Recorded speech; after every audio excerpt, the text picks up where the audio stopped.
sport fans watching around the world. This is the moment you've all been waiting for. Let's get straight into the episode. Yeah, we heading for the sun. Charlie got my high, I ain't tripping for the funds. Yeah, I won't start, I ain't tripping, I'm a stun. Alright y'all, today's a Monday and Mondays after Docs. Thank you for clicking or tapping, and let's start today's spew. And guys, you've read the title of the video, you already know who it is. I'm very happy to be welcoming to the Doxcast for the very first time, Mario Bekes. Thanks for coming, bro.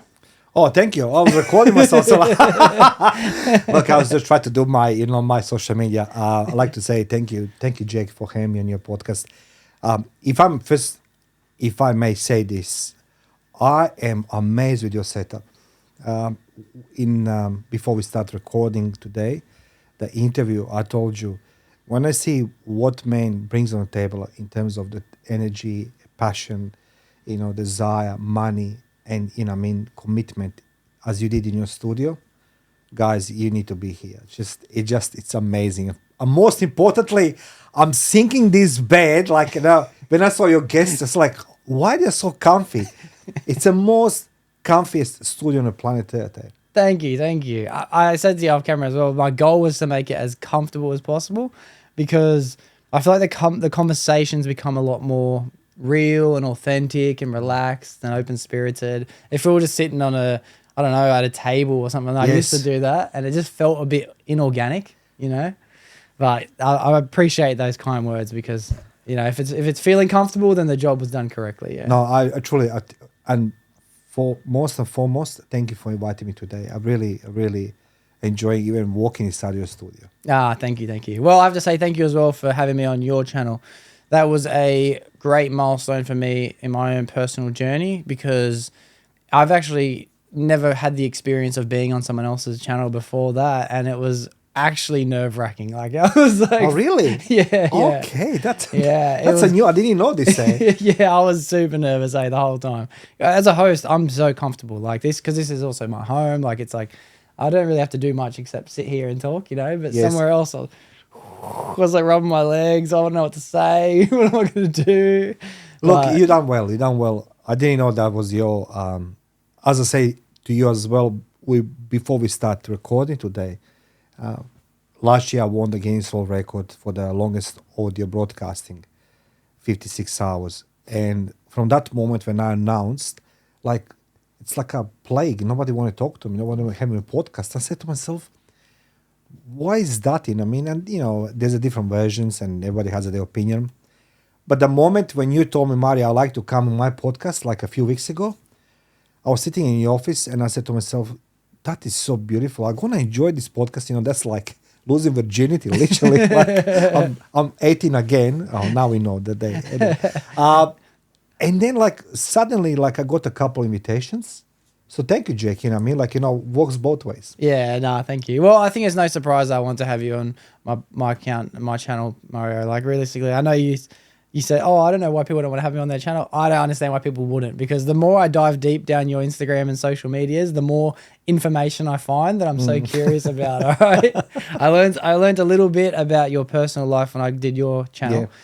And for everyone who hasn't seen, the link is in the description for that. It was actually a great time when we first encountered, but I don't even know where I want to start, man. You touch base on things in the war and Personal Investigator and all your books that you've written. So I'll try and get down all of them as much as I can. But I figured we'd start with the name of your podcast, Life on the Battlefield. Why is it called that? Look, I truly believe that we are all, the moment we are born, we're experiencing some type of the obstacles straight away, Maybe parents love us, maybe don't, I should start my introduction. Once upon a time, my parents didn't love me. I grew up the poor and all these things. I don't like to talk about those things. But when I met life, as the first time as obstacles, I was 12 years old, and I was not very well loved by my parents. I must say this. They were different type of people. My father was a strongly a strong patriarch. You know what I mean? So like he was born 1936, my mom 1952. So obviously he loved the younger ones, right? Yeah. My father never had a schools, but for him was everything was a communism, factory work. You know what I mean? Nothing else. Don't steal, don't lie, don't do this, don't do that. But you can bash the wife, you can drink, you know, you can smash the kids, and that was my father. And sorry to cut you off. I do this a lot. I do apologize in advance, that's but I'm okay, curious. just say it. Whereabouts did you grow up at that age in the Well, world? then was called Yugoslavia. Today Yeah. it's called Croatia. Croatia was one of 6 republics in communist Yugoslavia. So at age 12, I was already being, you know, very naughty boy. So I was looking for the love. That was the first time I realized that I need to do something. I need to belong to somebody. I need to have a purpose. So my sense of purpose started with the boxing club where all the criminals and thugs went. And, you know, subsequently I stabbed the man with a screwdriver on a concert. I was at 12 and a half years old. Wow. Yeah, and you know, you find yourself in front of the judge, you know. And in communism, once when you shave your head, you know, you don't belong to society. You are literally reject, right? You're criminal. You've been associated with everybody. Every mother will say to their daughter, "Don't associate yourself with Mario." Wow. And you know, as was a few months passed by, you know, I was age 14. My father on a Christmas night, 1986, told me to literally fuck off from my home. Kicked me out on Christmas Eve. And, you know, you don't know what the life it is. And then you realize that people you're associated with, they don't want you. All these thugs and alpha males and the killers, you know, you associate yourself with. And there is a man in my life, my grandfather.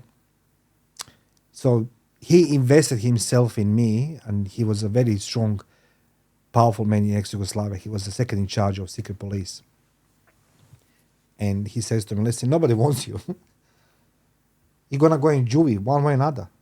But when you come out of juvie, I want you to do something for me. I want you to go back in school, you know, to finish primary school. And you're going to go in military school. To go in military school, you need to be the A-grade student. And I was a C and D, you know what I mean? Yeah. Yeah, I resonate with that part of the story. yeah, that's for sure.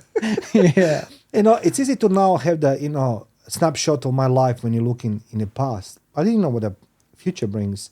So long story short, I spent 6 months in juvie, going to school, juvie, you know, after school you go in juvie, all these things. My grandfather was visiting me daily. You know, as I said, like he was a very powerful man, and everybody was like, when he saw him, Comrade Mato, you know, like it's like KGB, like. And he sent me military school. And I was thinking that I reached my pinnacle. And I always said to people, be careful what you wish for. So when I was in military school, I wanted to go in a war. So now you want a war, like, you know, I mean, can you imagine yourself 15 years old in military school, right? In communism, that's the age you go. 4 years later, I found myself in a war, civil war, right? And that was for me the biggest disappointment, that people who I look at very high, my father, my mom, they left me a message on the table, we are okay. They run away. Yeah. I mean, whose parents leave the kids? You know what I mean? I was 18 years old. So again, my grandfather stayed, and I went in a war. I was 18 years old, and, you know, here I am, you know what I mean, fighting for the democracy and freedom. Yeah. With, again, all rejects of society, because all people escape, you know, most men, they escaped. All these alpha males, again, the whole mummies and wives' hands that they're gone. And I was disappointed. So it's all average Joes, you know what I mean, the war. Yeah. So yeah, that was a start. That was my first, that's life, the battlefield, because that was the first time I sensed that my life is, it doesn't the path I wanted, that I'm hitting obstacle after obstacle. It's a battlefield continuously. And it's like a minefield. You're walking in a minefield at night with the torchlight. You're gonna hit always something, you know what I mean? Yeah. Sometimes when you don't hit, it's okay. So that was it. Wow, that's a lot of life experience already at such a young age. You know, I feel like today's men and today's boys, even myself, fuck, I don't know about that. That's crazy. But like, I'm curious as well on that. Growing up in the communist society And then the Civil War, which you then fought in, was for fighting for freedom with democracy and things like this. Yeah, Croatia was declared independence. We want to get out of the federal federation. Yeah. There was an ongoing war in first Desert War. It was Iraq, Kuwait, all these things there. So then suddenly Yugoslavia. So like you had the 1989, the Berlin Wall.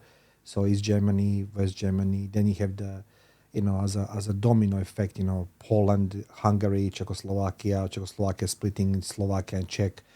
Then you have the 1990, the very bloody uprising in Romania. And then Yugoslavia comes, as the last bastion. Yeah, wow. It was not just a civil war, it was a war settling the old scores from Second World War. Croats versus Serbs, Orthodox versus Roman Catholics versus Muslims. It was just... That's wild. Nice. That's a crazy time. That's a crazy time. I can't imagine with a political belief like that, like communism versus democracy. In today, I always find that today, when I look around, I find a even census of, say, an easy example would be like the American presidential debate. Say it's Trump versus Kamala Harris. Yeah. Easy example, right? It's always going to be about 49%, 51%. But Australian politics is the same. It's always Labor and Liberal are always battling 49, 51. And pretty much all ideologies when it comes to political parties are always even. Yeah. Was it in that Civil War period where you grew up, was it like half the people wanted to remain communist, half of them wanted to go democracy? Or was it like most people wanted to split away into democracy, or most people wanted to be communist? Well, there was a one, when I'm looking now back to the time, it's like so foggy because it was like happening so quickly, right? 1990, Croatian Parliament, as a Republic of Federation, declared independence. Slovenia was the first one, then Croatia. But Federal Army didn't even let it go because Federal Army was, they called them Seventh Republic of Federation, Yugoslav Federation. And they didn't want to let go because we all wanted to go peacefully, everybody each way. So there was a one party, one man in Croatia who was declaring democracy. The same guy who was the biggest communist, man. Yeah. At that stage, you must know something. Before anything happening, what I realized very quickly, the sound of music is changing. He had more this war drums, more how to say, the heavy music, like national pride, the patriotism, nationalism, was being instigated. But Croatia was a mixture between all different cultures and the religions, right? Majority Roman Catholics. So most of the people wanted to go for democracy and freedom, but peaceful way. And then start slow armament, underground cells, Then suddenly overnight we had two police. Can you imagine you have the police, for the years, for decades? Yeah. And suddenly have the Croatian police. I'm like, what is going on? And were they almost like a rebellious group, like going? No, it was a regular police, So like we don't, we have the new minister of the interior who's slowly acknowledging that transition must be between the old communist police to the new Croatian police, right? But what we didn't know at this stage was police was becoming the nucleus of armed forces, which I joined later on that was my first unit, special units of the Ministry of Interior Police, because there was no armed forces. So you have the highly specialized police officers, fighting urban warfare. That's how it was started. Let's go fight against enemies in the ambush. Take the tank, take the weapon, take the Kalashnikov, take the tank. Take the cannon. So all this was a difficult. But people wanted to go in democracy peacefully. But I do remember, Jake, and I can share this with you. I was in love with a girl. As we all are. We organized ourselves, all our life. But at that stage, everything was okay. But night before the war started in my city, we sort of separated because she's a Serbian, I'm Croatian. So it was forbidden love, right? Wow. Telling me a forbidden love. And I was devastated. I was a drunk ass, you know what I mean? Anyway, day after, I wake up in the morning and I have a military police from Federal Army knocking on my door and they say, you need to report army barracks. I say, oh my God, my heart is broken. I was like, Yeah. there's a note on a kitchen table my parents left. And they say, we're okay. I said, what the fuck are they? You know, they're gone during the night while I was suffering. Wow. And I was sitting on the balcony that evening, and I saw in the distance. I can't explain, like in the movies, like thousands of the lights, you know, colorful lights in the night, you know, on the sunset. Sorry. I said, you can see that. What is this? You know what I mean? But all day I observed people are packing the stuff, you know, packing the cars, putting the sticky tapes on the windows, the sandbags are putting like everything was just like Happening. Yeah. And as you can see that lights, you can hear. Oh my God. Man, the bodies. I just sitting on the balcony, like I was with the smoke like this, and I was like literally like a pause at the movie. You know what I mean? That was me, and I can see everything just flying around me. I was on third level, on level 3, my unit, where my parents lived, and I just saw these red bricks falling everywhere, and screams, because there was a big, large group of the women praying there for the peace, like a couple hundred women. And then suddenly everything stops, and you can see the blood, and you know, then they come ambulance and the fire brigade, and suddenly you can see again lights. I said, "What the?" I was trying to help these people, and enemy knew it, that when emergency vehicles comes, anything else, they're gonna open barrage again. And for me, that was the moment I said, like, I know what I'm gonna fight for. I couldn't kill us. Was there much preparation? Did people know this was coming? When you say you saw everyone taping up the windows and it did happen real quick, how much time do people have to prepare? And, you know, as your parents wrote a note that says, you know, we're okay, we're going, like, it sounds like there was a little bit of prep time for some people to try and get out, but were people also not expecting that in the first place? It was like a parallel world, right? You and I will go out night before drinking, like nothing happening. Mm-hmm. Nothing happening. But certain groups of people knew it was coming. I don't know how. All I know that day after, the people who got weapons from government, new Croatian government, they were chucking in front of the buildings. They were running away. So suddenly you have in the cities like my city, big, you know, patriotic people who want to fight. Everything was like, I don't know how to explain to, like, every suburb was a unit. So we know each other. That was the reason why we're winning the war. Like I always say to people, is four verticals in this one.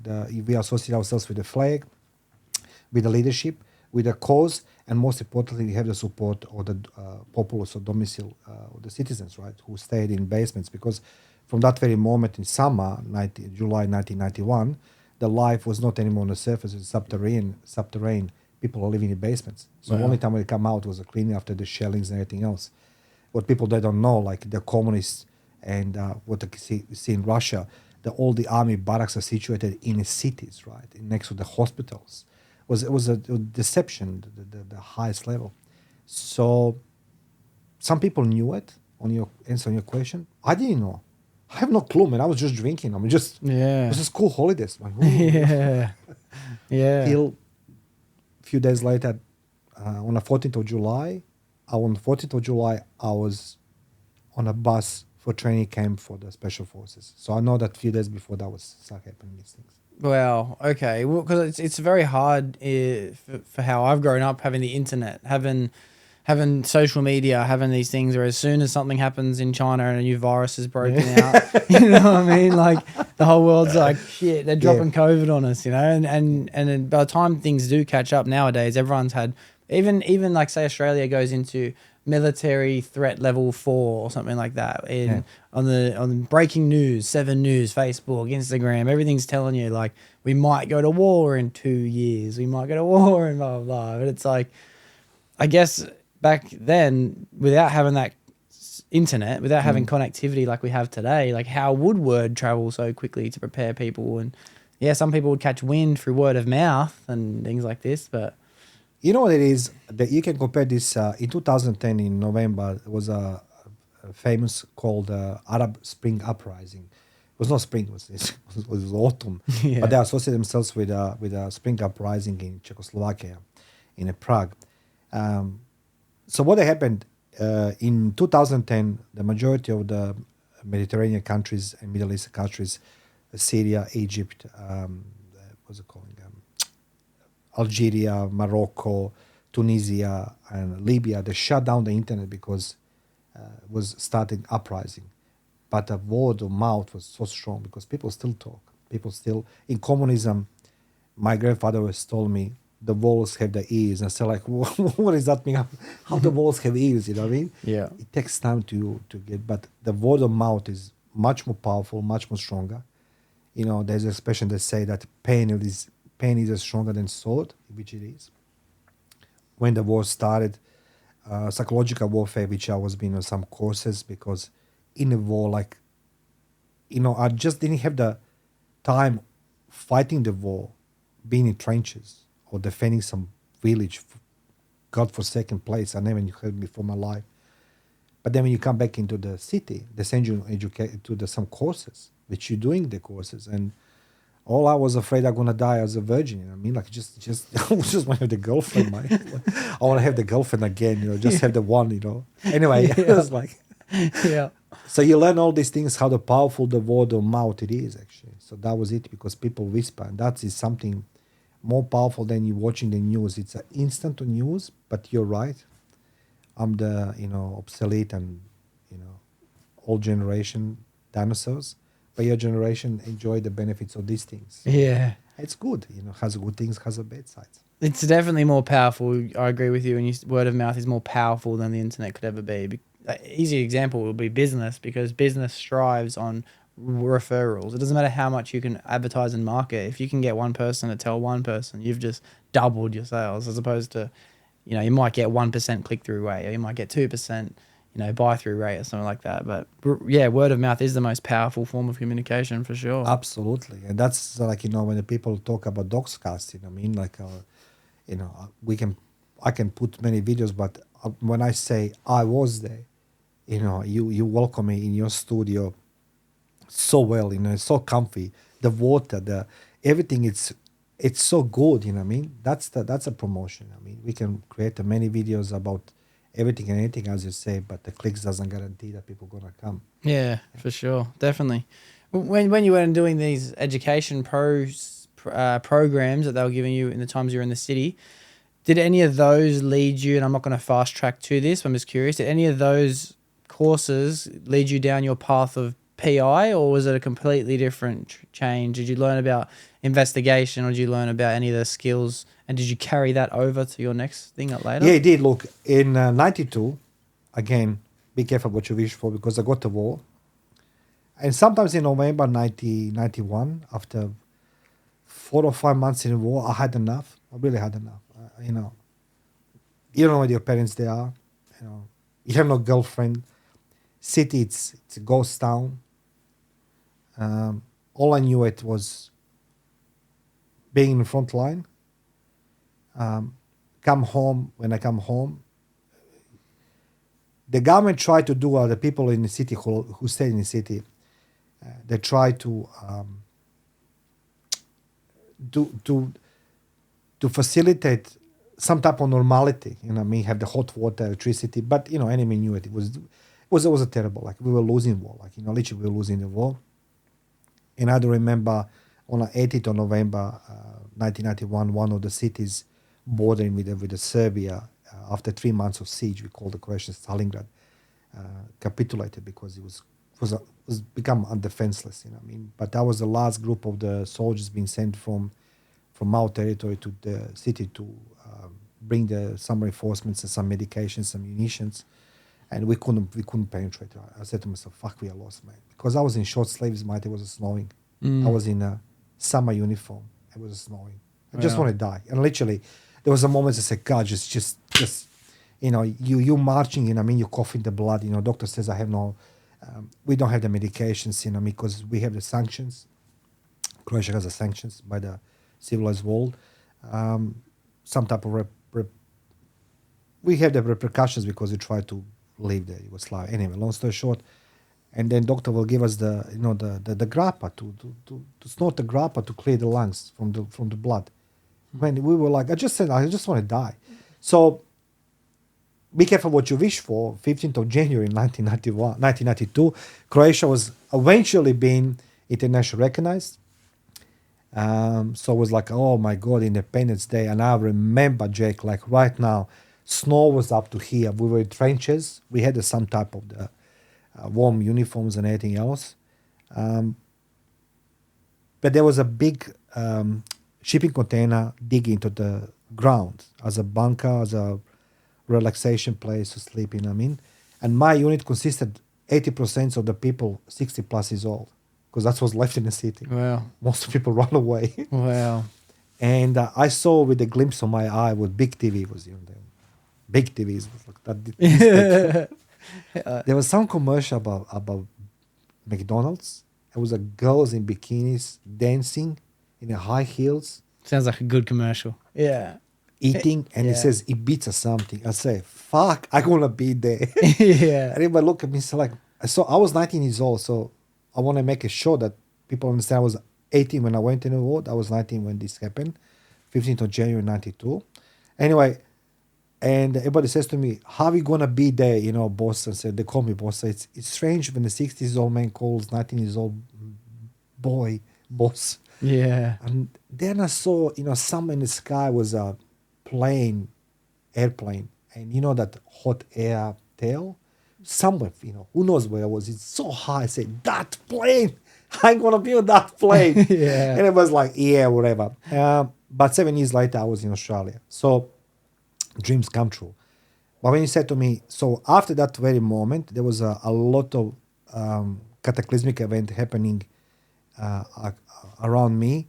One of them is that we have that finally sort of peace accord. So it was a status quo. Was not signed nothing. Croatia lost 1/3 of territory. We won it back, of course. But we knew we were going to lose the war. So the UN will start pouring in, you know, UN peacekeeping forces, rubbish. Yeah. They are the worst experience, but we needed them, right? But then the war started in Bosnia 4 months later. So what happened to me while I was waging the war and being in trainings, I was being approached by the certain elements of military intelligence. They said to me, look, we like you. I said, who the fuck you? So 2 years later, I was transferred into the military police security intelligence services. And that's what so we were still in the war, and we still had the operations till 96, when we liberated everything. But subsequently, I was being sent to I was doing the police academy crime investigations, forensic investigations, certain schools where you're learning a lot about deciphering messages, interrogation techniques. Then you have a certain trainings. I did have tolerance on pain when you were the subject of the What? interrogations. Yeah. What? So, yeah. So like that was my life, you know what I mean? That was my life. And then subsequently 96, when my father passed away, I was in a coffee shop with my best buddy, and I saw the 4 Men in Black comes in. Like you see the BMW 7. We talk about 96. BMW Series 7, 96. Yeah. It was a big car. And comes this most beautiful, gorgeous lady in the shop, coffee shop. She says, hi, Mari. I'm like, I didn't have the glasses then. I was like, do you know who I am? She says, I know who you are. And she says, this is envelope for you. And my friend, my colleague from the unit, he says to me, she's like, does she not fucking be a military intelligence? And so like, I don't think she knows. You need to now pursue this agenda. Yeah. And she says, I'm from the Office of National Security. You are having informative conversation, chat on Monday, 8 o'clock in the morning in capital city, and start pretending, you know what I mean, that you are something, you're nothing. And I'm like, wow. And so I come home, I open the envelope, and I was being invited for the conversation to join to the called Department 7, Directorate 7, or the Department 7, which was a foreign intelligence security for the Ministry of Foreign Affairs of Croatia. Wow. And then again, schools. So that's it. Oh my gosh, dude, that's insane. And that 1996, you say you would have been like 25, 26, like 24. 24. Not even 24 when I was. Wow. I was already 5 years in military, so 5 years in war. Damn. Okay. My gosh, I'm 25, and to think that if I could have already been through all that life experience is phenomenal. Did you? did if you can think back to being that age when you did get approached, did you have much of an understanding of how much life experience you really were getting, or did it feel like it was a normal life to have lived because of the situations you were in? Did you compare yourself to other people around your age and think you haven't had as much life experience as me, or was it kind of just like a shared thing? Well, look, at that stage, I was lost. I was emotionally broken. I have nothing to attach myself. The only purpose I did have was military. The army was everything for me, right? That's everything starts and ends with. I go in the morning to work, I had my beautiful uniform, my hat, the office, I have a smoke, with my, you earn some things. But what happened in the war, what most of people don't see it, the war is for the two type of people. For those who's going to fight the war, and those who's going to run the country after the war. I was a relic from the war. At age 24, I was a relic already. So I wasn't somebody who's going to stay on position, because now on position of power, even in military, you have the people who never fought the war. Because the country needs people who's going to be warriors. And because one thing what I learned when I was in military doesn't, they don't have a solution when they say goodbye to you. That's it. Goodbye. Whatever it's happened, it's happened. You know what I mean? To this moment, you are the belonging, you have everything secure. Suddenly you're unsecure. So I saw that a lot of my colleagues was start working for the other side of the law. Crime was very well paid. Yeah. Right. And they were brutal. You know what I mean? I was sitting in coffee shop, the car next to coffee shop will explode. And I see the face comes out and say, hey, Mario. The brutality of the executions in restaurants, in coffee shops, was a daily job. So I said to myself, who I'm belonging, I'm still tip of the spear for my government, but I know that I will not go nowhere from that rank I was chasing to be the major, right? And that was even questionable, will I become the major? So for me, I need to find a path to do something. I want to be married. I want to have the kids, which I find out I can't have the kids suddenly, you know what I mean? I was like all this, whatever I want, I can't have it. So everything was leading to me towards this job in foreign intelligence, which I wanted to be the spy, literally spy.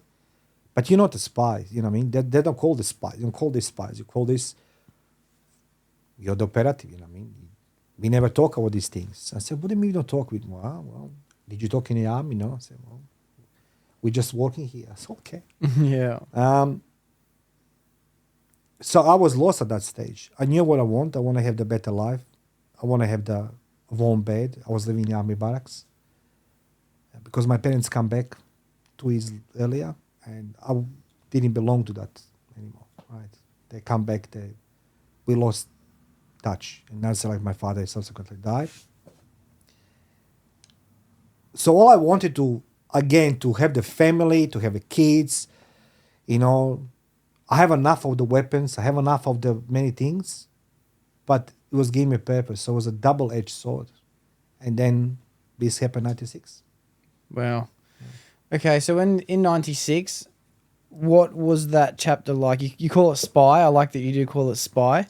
But what was the work that they necessarily wanted to be doing overseas? Was it overseas work or was it more locally based to do with the war? Overseas. So like 96, I was approached. Took me 2 years to become fully pledged employee of the Foreign Affairs. Okay. 2 years. Okay, wow. So 2 years, you're lying everybody around you. Mm.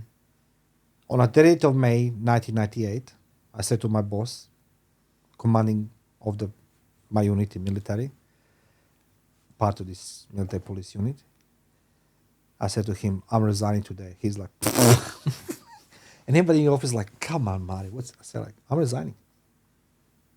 He said, what do you mean you're resigning? I said, I'm not coming tomorrow to work. In the army, you don't just resign. It doesn't work that way, right? Yeah. Because by that stage, I was doing a lot of investigations, crime investigations, interrogations. I hated the traitors. That was my specialty, traitors. I hate them. I hate the guys who make the money on the misery of the soldiers. You know what I mean? All these things. So exactly at noon, I waited naked. I was just in my boxes, naked, with a gun, badge, uniform, everything ready for inspection in a wardrobe. There, it's like a cassette, metal cassettes. So all my uniforms, all my weapons, all my munitions, everything else, I want to be counted. And the guy looks and says, "What the fuck is wrong with you?" Yeah. I say, "I'm from today belonging to the Directorate 7, Ministry of the Foreign Affairs." Everybody's like, "What the?" Because how they don't know this has happened. So for 2 years I was lying them that I was doing the testings and everything else. At that stage, I was married, and my marriage was going into a different direction. So you'd already met a girl in this process was she aware of any of this? Yeah, life? she knew it, but she made the fun of me. So like for her, it was like a lies and jokes, and who wants you? Mm. Because I said to you at the beginning, like when you're in the military, like you are seen as a relic. It's like you're like in a big box. It says just open in case of war. Like that was me. Like Wow. but you're not the prospect, everything else. And plus, as I say, I couldn't have kids, right? So long story short, my boss want to arrest me, but then like in the movies, the phone rang, 12:05. Minister of Security of Croatia calls my boss and says, paperwork, it's on a fax machine, check now, yes. I was in boxes. Yeah. You want to let him go. Following day on the 1st of June, 1998, I was on a train to capital city. And this is the very first time I got a suit in my life. Pierre Cardin suit. I was like, oh my God, look at it. Oh, I was like, Yeah. and then training starts. So 18th of November 98, I was being sent to Australia, to Croatian Embassy in Canberra. So my job was safety and security, intelligence, oh my God. Yeah. Croatian Embassy in Canberra and consulates in Australia. Wow. Okay. Today, Mario, you're a very outspoken, energetic. You love networking. It's one of the first thing I gauged from you. When I came and sat down at your studio, you had organised someone else to be there as well, Steve as well. And what I got was that you really do enjoy talking to people, and you're a sucker for information like myself. Were you like that back then? Were you outspoken at that age from this period of kind of having to be secretive and not tell many people what's information and what's not? Was that a challenge because you've always been this type of person? Everything what I was doing was, it's like, imagine you're married, but you have a mistress on the side every day, right? Yeah. But your wife, she knows that you have a mistress. Yeah. But she need to accept. Everything what I was living till 2004 was a different life. The moment when I left Foreign Affairs, which I was laughing when people say to me, where they work, how they work, whatever it is. I signed a document which says 5 years, this is the type of information you can disclose. This is 10 years. This is 25, and this is you're gonna take it to your next life. Really? Yes. So, as you know, I have a son, right? I always say to people, where I was working, it can be checked, it's authentic, it's credible. No bullshit. I'm not the guy who says, I was doing the. What I was doing is not important. I did what was required for me to do. I done with the pride and dignity and professionalism. Did some things catch up with me in my life later on? Yes, they did. I paid the price. But took me years to become today what I am today. To gain that sort of like freedom of showing who I am. Because before I become today your guest, I was for many decades being told, which I don't love to talk about these things, but when your parent says to you, you're shit, you're nothing, you're never going to be nothing, your friends, like you have your friends for the thugs, look at who your friends they are, look at you just in the military, just a spy, it's never enough for nobody. And I spend most of my life wasting my time, my energy, proving myself that I'm good, that I'm this and that. And then what, in 2009, my son was diagnosed with epilepsy, and I lost a job. My marriage was going fucking into drains. We lost everything. I said, I need to change something, right?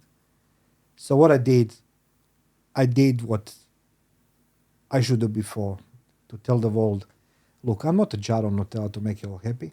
How about make myself happy a little bit? And all this knowledge accumulated again, become handy to share the people, to teach them that they can exceed expectations of themselves, no others. So today I can talk to you freely and say like, Jake, what? That was a life then. But before I become today, I was a miserable nothing. I was literally zero. I'm ashamed of myself to say how much I please the people.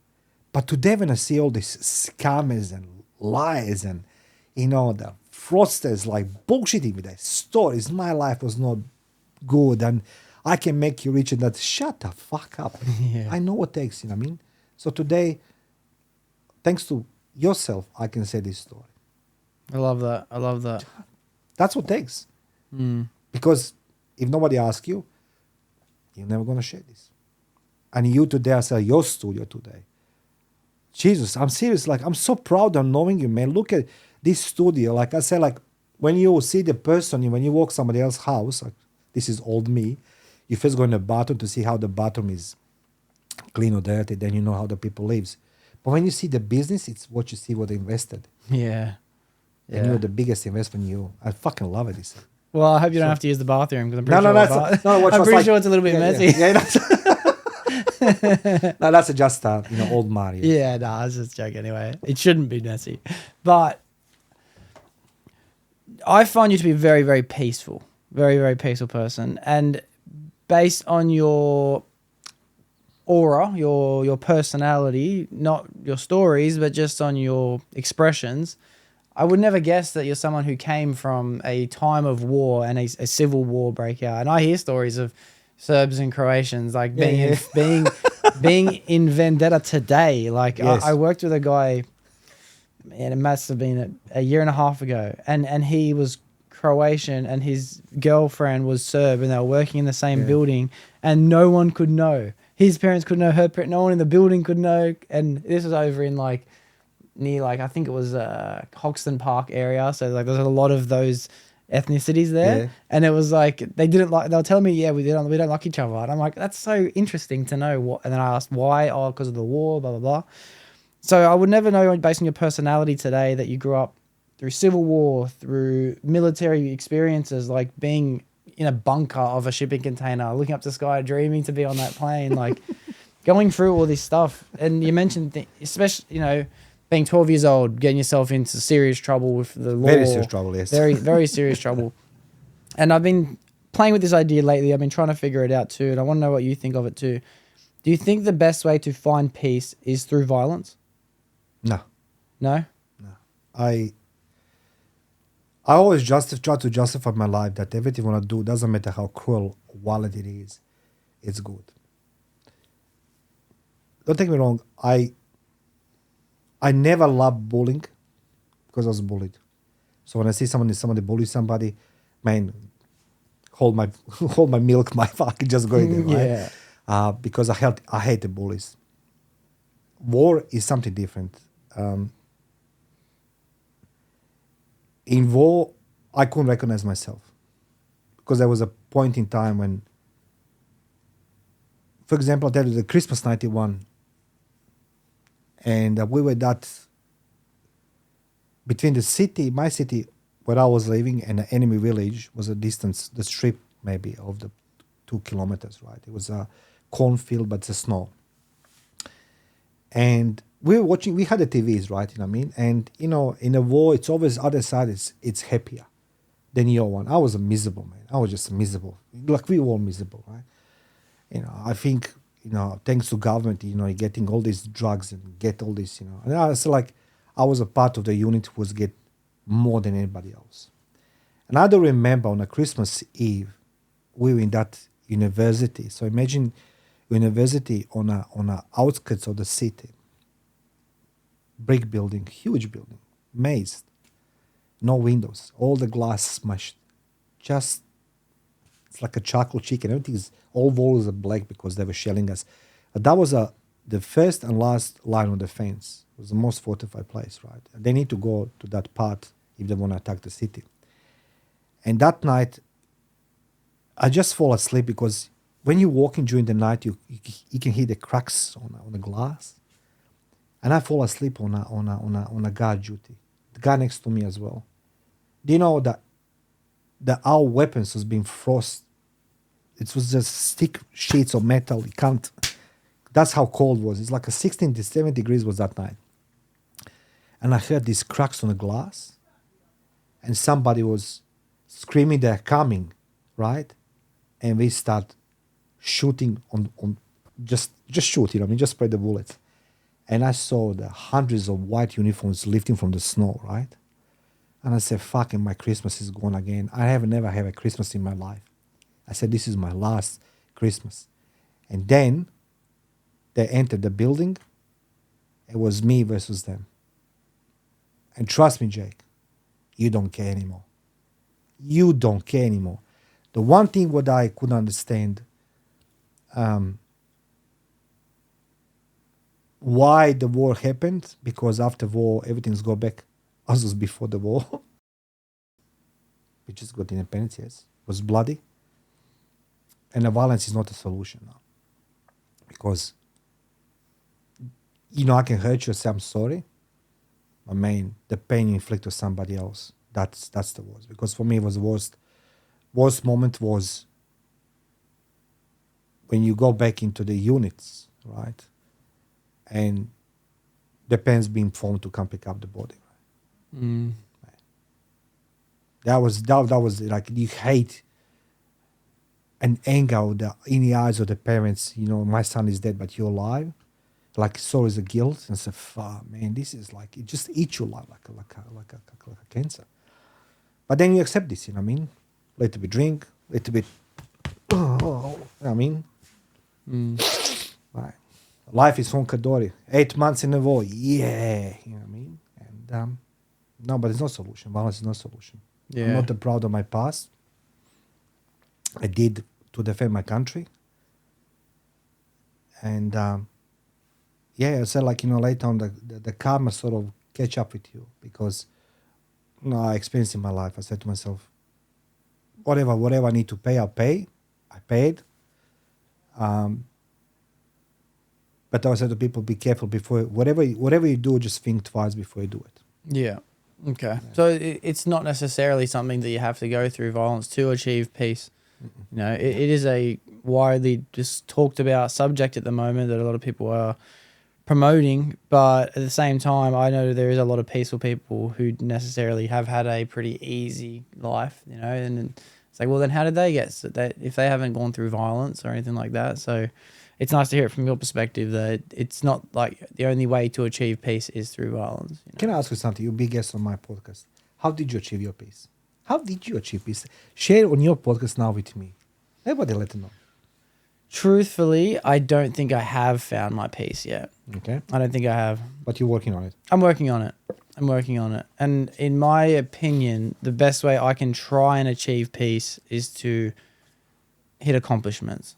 I think peace, from my experience, and it's only young and new and fresh, is I think it's achieved through responsibility. I think the heavier something is to pick up, the more peaceful you're going to feel. It's not pain and violence that causes peace. I think it's perseverance that causes peace, you know? So I think that a lot of people might get it confused when they say you have to make it through something challenging and traumatic or suffering or violent or, you know, to achieve enlightenment in the end. But I think it's actually not that. It's the act of going through anything that's going to get you there in the end. You could go through something that's just consistent, that's not difficult. You could go through something that's just long but not consistent. I think it's just going through anything is what's going to achieve peace in the end, you know? Do you understand now what you say right now? That's like to people, what would I rather learn from you, from people like yourself, than any celebrity on this planet, you know, because, you know, I've been on many courses, you know, how to become successful, right? It's the waste of time and money. It's rubbish, right? Anyway, how to become the writer, how to become this and that. But I always say, always admire people like yourself who speaks from the heart. When you see celebrities from the Hollywood, this is something I always laughing to myself. Then first they start my struggle to become the great actor. They become the actor, they become then drug addict, alcoholic. Then they go to the rehab and look at me, I've done the exercise, you know, oh my God, you know. And then they get the book deal, they get the podcast and everything else, and then kill themselves again from the drugs and alcohol. I said to myself, you're not a role model to me. You're just a walking billboard on some product. But you, Jake, I said, like, I'm truly admiring you. So, like, I really wish people, as I said, this is not paid promotion, but I'm admiring people like yourself who's do from nothing something. You see, you demonstrated something what most of people don't understand. You know, when I do investigations, investigations are usually straightforward. So people don't know one thing. Interrogations is applying the non-conventional methods to extract information. Investigations is utilizing legal methods and research methods to find the factual and real evidence, right? Document evidence.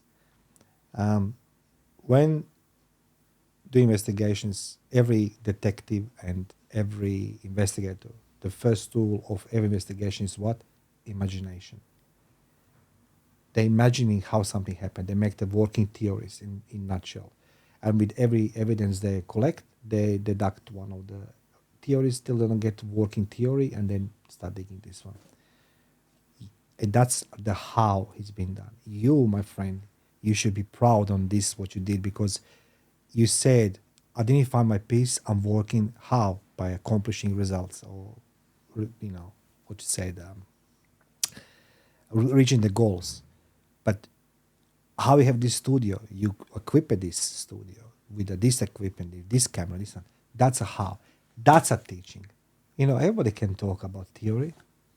You know, Jake, you know, my life with you, who gives a fuck, man? If I can't demonstrate you how to do it, right, forget it. Yeah. That's you. How? You done? How?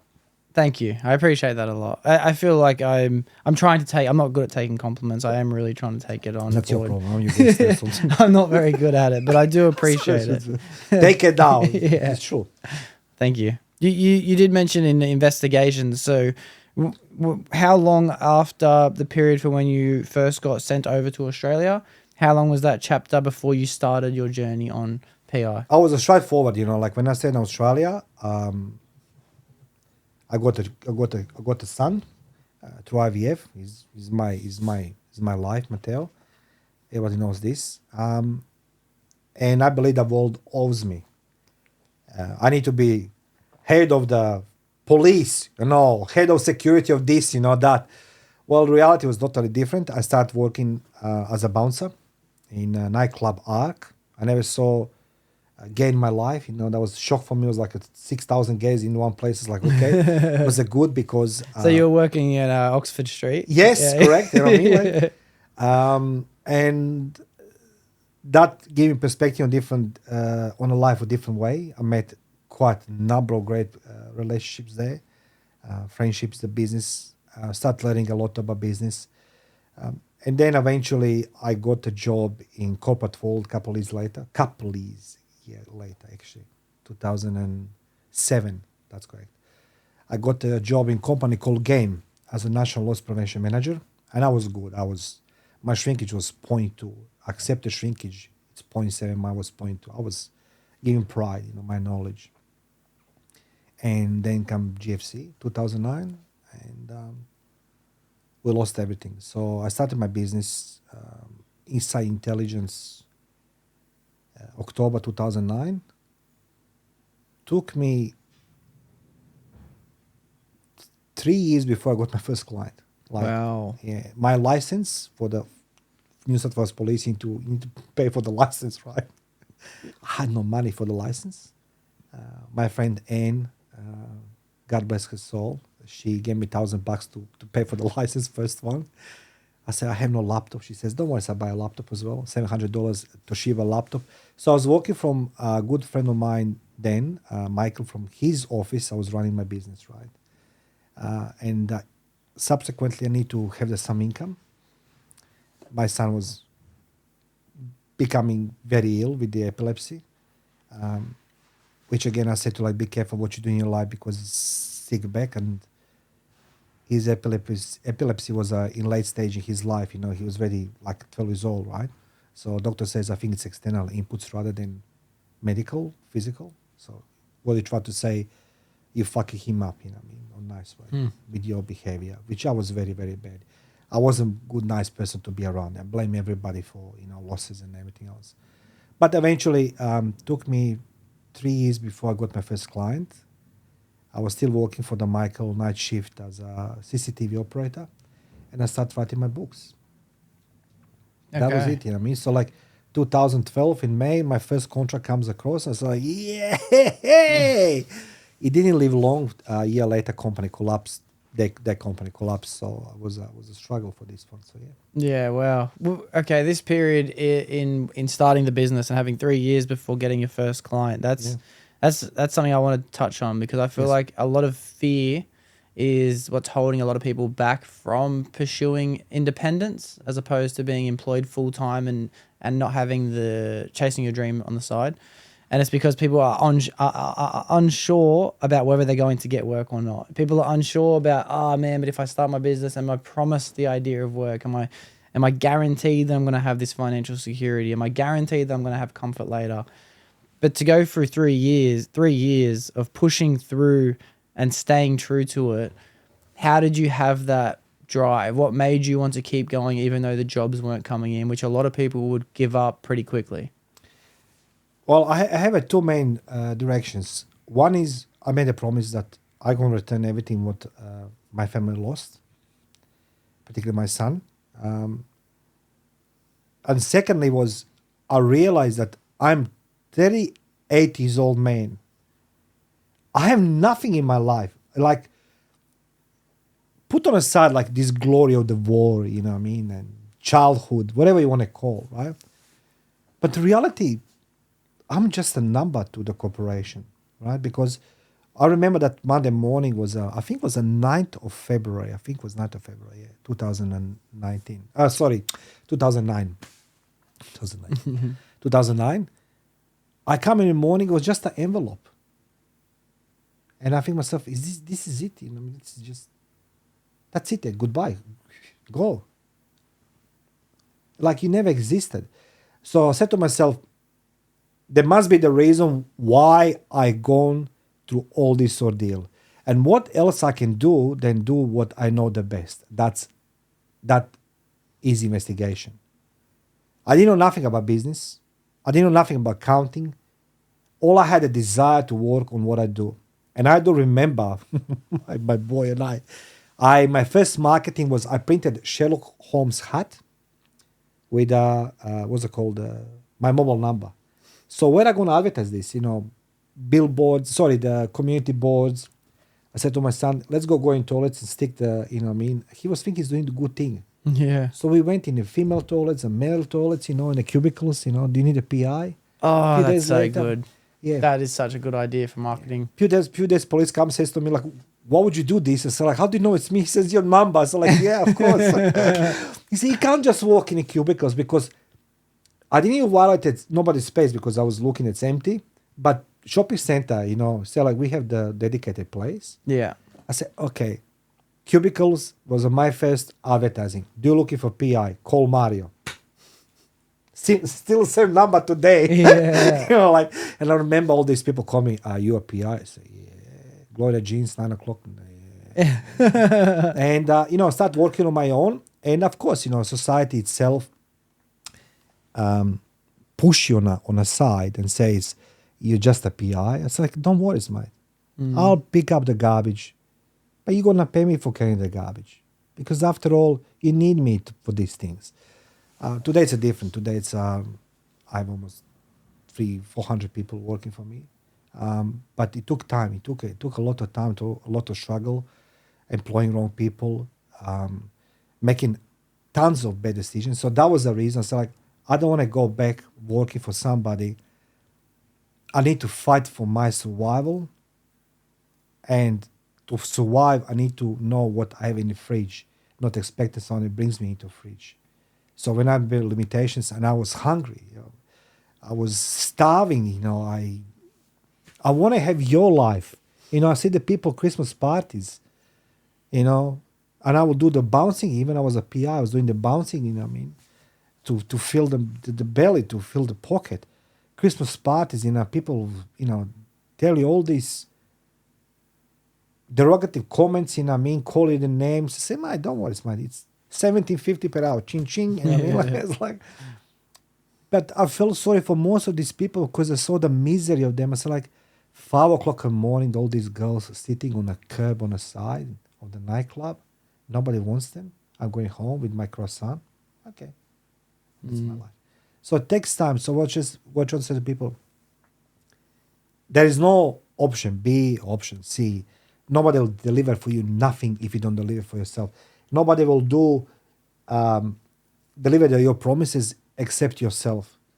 When you know your key objective, I say to people, what is your key objective? My key objective was I need to have enough money to pay for medications for my son, and I need to have money to run my business. How am I going to succeed this? Everything else is irrelevant. I want to go on a Bali. I want to dance with the girls in bikinis, all these things. I want to be in the first class. You look to social media. Everybody's perfect. I said to myself, man, I can't even have the money for the coffee. That's okay, Slowly. Stay true to your cause. Doesn't matter what you decide or me decide. At the end of the day, world will continue spinning. But at least you know that you're doing this for yourself.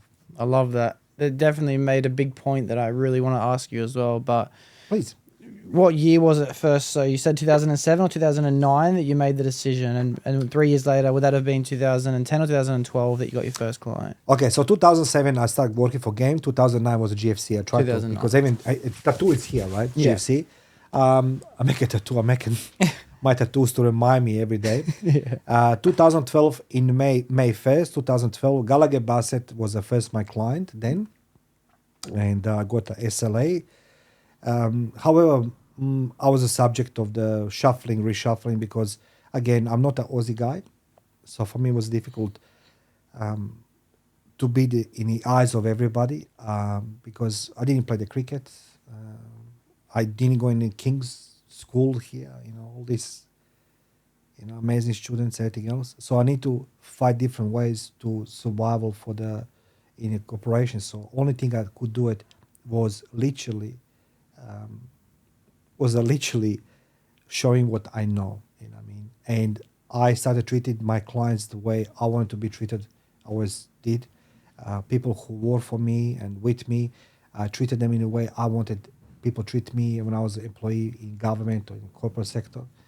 And they like this, And I always said this. I always said to my client, if I don't deliver what I promise, you go on a public, on a radio, I say, Mario Bekes and his company are the worst on the market. People say, like, nobody speaks that way. I say, I speak that way. Yeah. You know what I mean? There was a days when I was having the $20 in my pocket. I go for the meeting, business meeting. And I said, it's you and me. It's going to be coffee. I have enough money. He brings the entire team. They have a lobsters and everything else. I have $20. And I used to be lie. I said, I forgot my wallet. The client says, isn't that your wallet here? I said, like, he said, don't worry, Smart. I understand. I felt embarrassed, but he knew it. He's still today my long-lasting and standing client. We always laugh about this one. Lunch was like a $300. I have it $20. And I said, I'm sorry. I lied that I forgot my wallet. He says, Mario, I never expect you're going to pay my lobster. Yeah. But you were there. I said, I cried. And he said to me, you got case. So I say, like yourself, you know what I mean? Just stay true to yourself. World outside Yeah. will judge you. Doesn't matter what you do. Doesn't matter what you achieve. You are good, you're not good, you are the desirable, not desirable, but you need to find your, as you say, peace. You're working on this one. My mission today, it's very simple. I want to leave the legacy. I want to teach the people that pain does not exist, that it's acceptable to be afraid. You know, when I hear these guys, oh, fear, being afraid, it's normal. I don't understand who invented that bullshit, you know, being afraid is a being covered. Being afraid, it's a normal. Man, I'm sorry, I should not talk about these things, but I was in a hospital with Matteo and his mom, and doctor, you know, all this, like in the movies, like all these x-rays and CTs and everything else, and you can see something's wrong because it's highlighted, right? And he says to Matteo, can you go grab me tea to this lady there? And he closed the door, and I saw Matteo runs back, you know, with his big ear on the glass, and doctor says, there is the 11 centimeters long lesion on his brain. I'm like, when you were just thinking, I mean, man, you think I was not afraid? Pfft, man, I was afraid. I'm afraid today when I go to dentist. So fear's good. So that's what I try to teach people. You're right. Someone hit me with a quote recently, and I'm going to butcher it too, and it was based on that. It was a coward and a hero feel the same feeling. It's what they do with it. You can't not feel afraid. It's fear that is a natural human feeling. It's like getting hungry or getting tired, getting cold. Everyone's going to get that feeling. It's whether you stay in the cold shower for an extra minute, or it's whether you continue to fast because you said you're going to do 16 hours, and the hero runs towards the fear, the coward runs away from it. You know, it really is a powerful thing that even though people are scared about doing something, it doesn't mean they shouldn't do it, because everyone who has already done it also felt fear. You said this so very well. You know, it's so true. I said to this from my experience. I said this in my books, Jake. In a war, I was more afraid than brave and courageous. Okay, bravery, it's different than courage. Courage is a mental faculty. Bravery, it's a factual. It's what you're doing with your actions. But I was afraid so many times in my life, and trust me, I saw my father was the alpha male. My father dumped me. He grabbed my mom undies and ran away as far as possible from the war. And I think to myself, entire life you bullshitting to me, feeding me that crap, the manhood, this and that. All this who talks about manhood, and there's no man in them. I'm telling you right now, because put them in a situation with the life and death, they're going to dump you. You know who's going to stay you with? With the average Joe. People like me and, you know, other ones going to say, Jake, I hold your fucking back. Because they're going to accept the responsibility to be there for you. If someone isn't fearful and they do something that people look on a pedestal and think, wow, look at this person, I can't believe they're stepping into the ring with this person who's a fighter, or whether they're taking this leap about starting their own business, or they're throwing all their eggs in one basket, or whatever it is. If that person wasn't fearful before that decision, then theoretically that person isn't brave, because they haven't had to overcome anything. If they step into any situation that they weren't afraid to do, it doesn't matter how we look at it, if they don't feel that feeling of fear, that's not a brave person. A brave person is the scared kid who's like, oh, I really don't want to do it, and then does it anyway.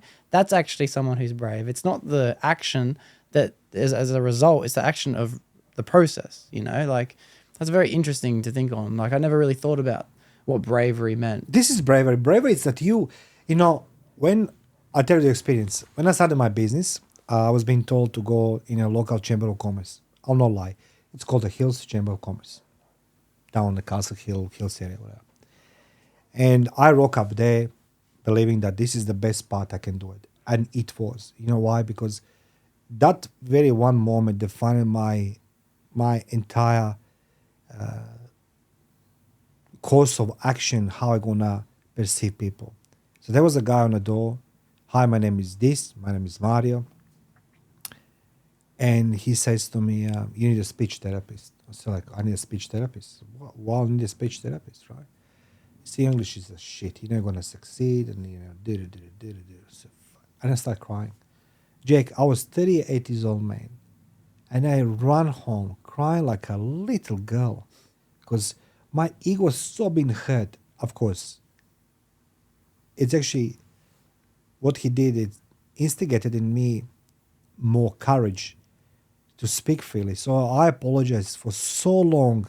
Guys, my English is not good. It's my fifth language. You know, I need to So I need to learn to speak a little bit slow and, you know, adjust myself. But he told me speech therapist. Today, this guy has no business.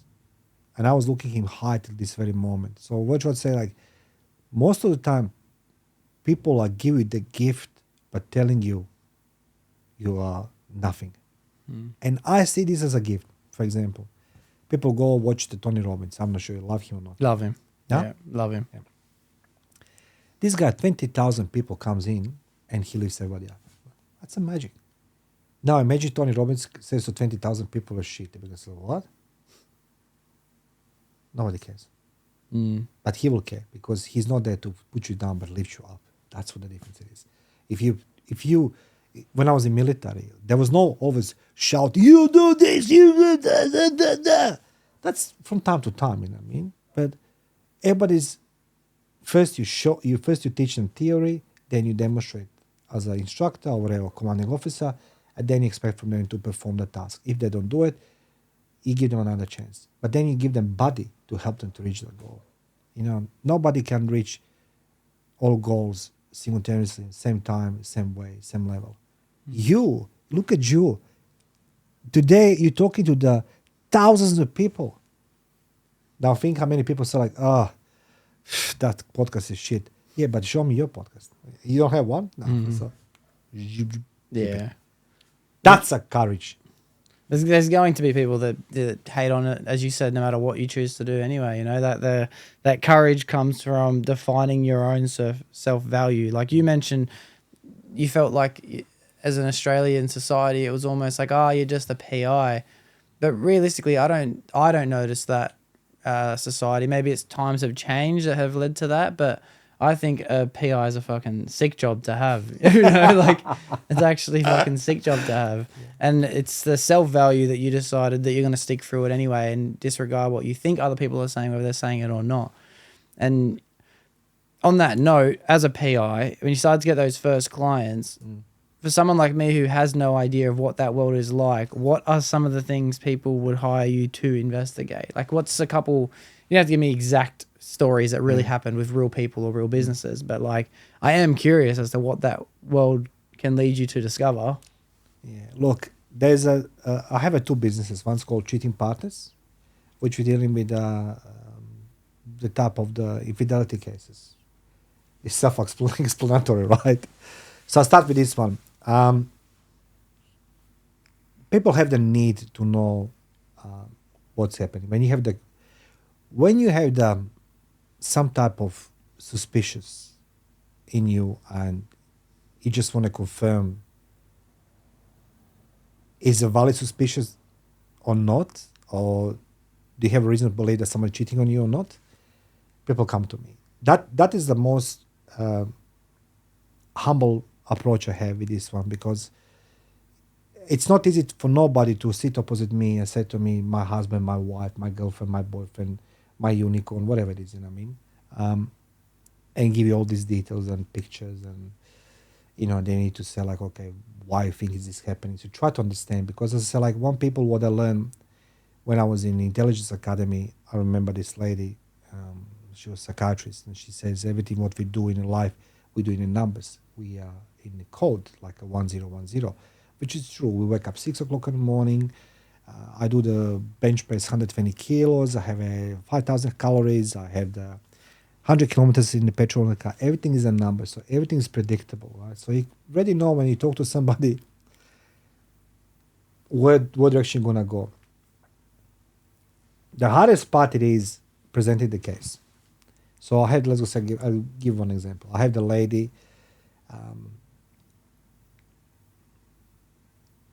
She's a quite powerful lady, right? She's a powerful lady, and she says, "I know my husband lives in a car, because that I told him. If you survive 7 days in a car, you prove me that with that woman, you're gonna go back.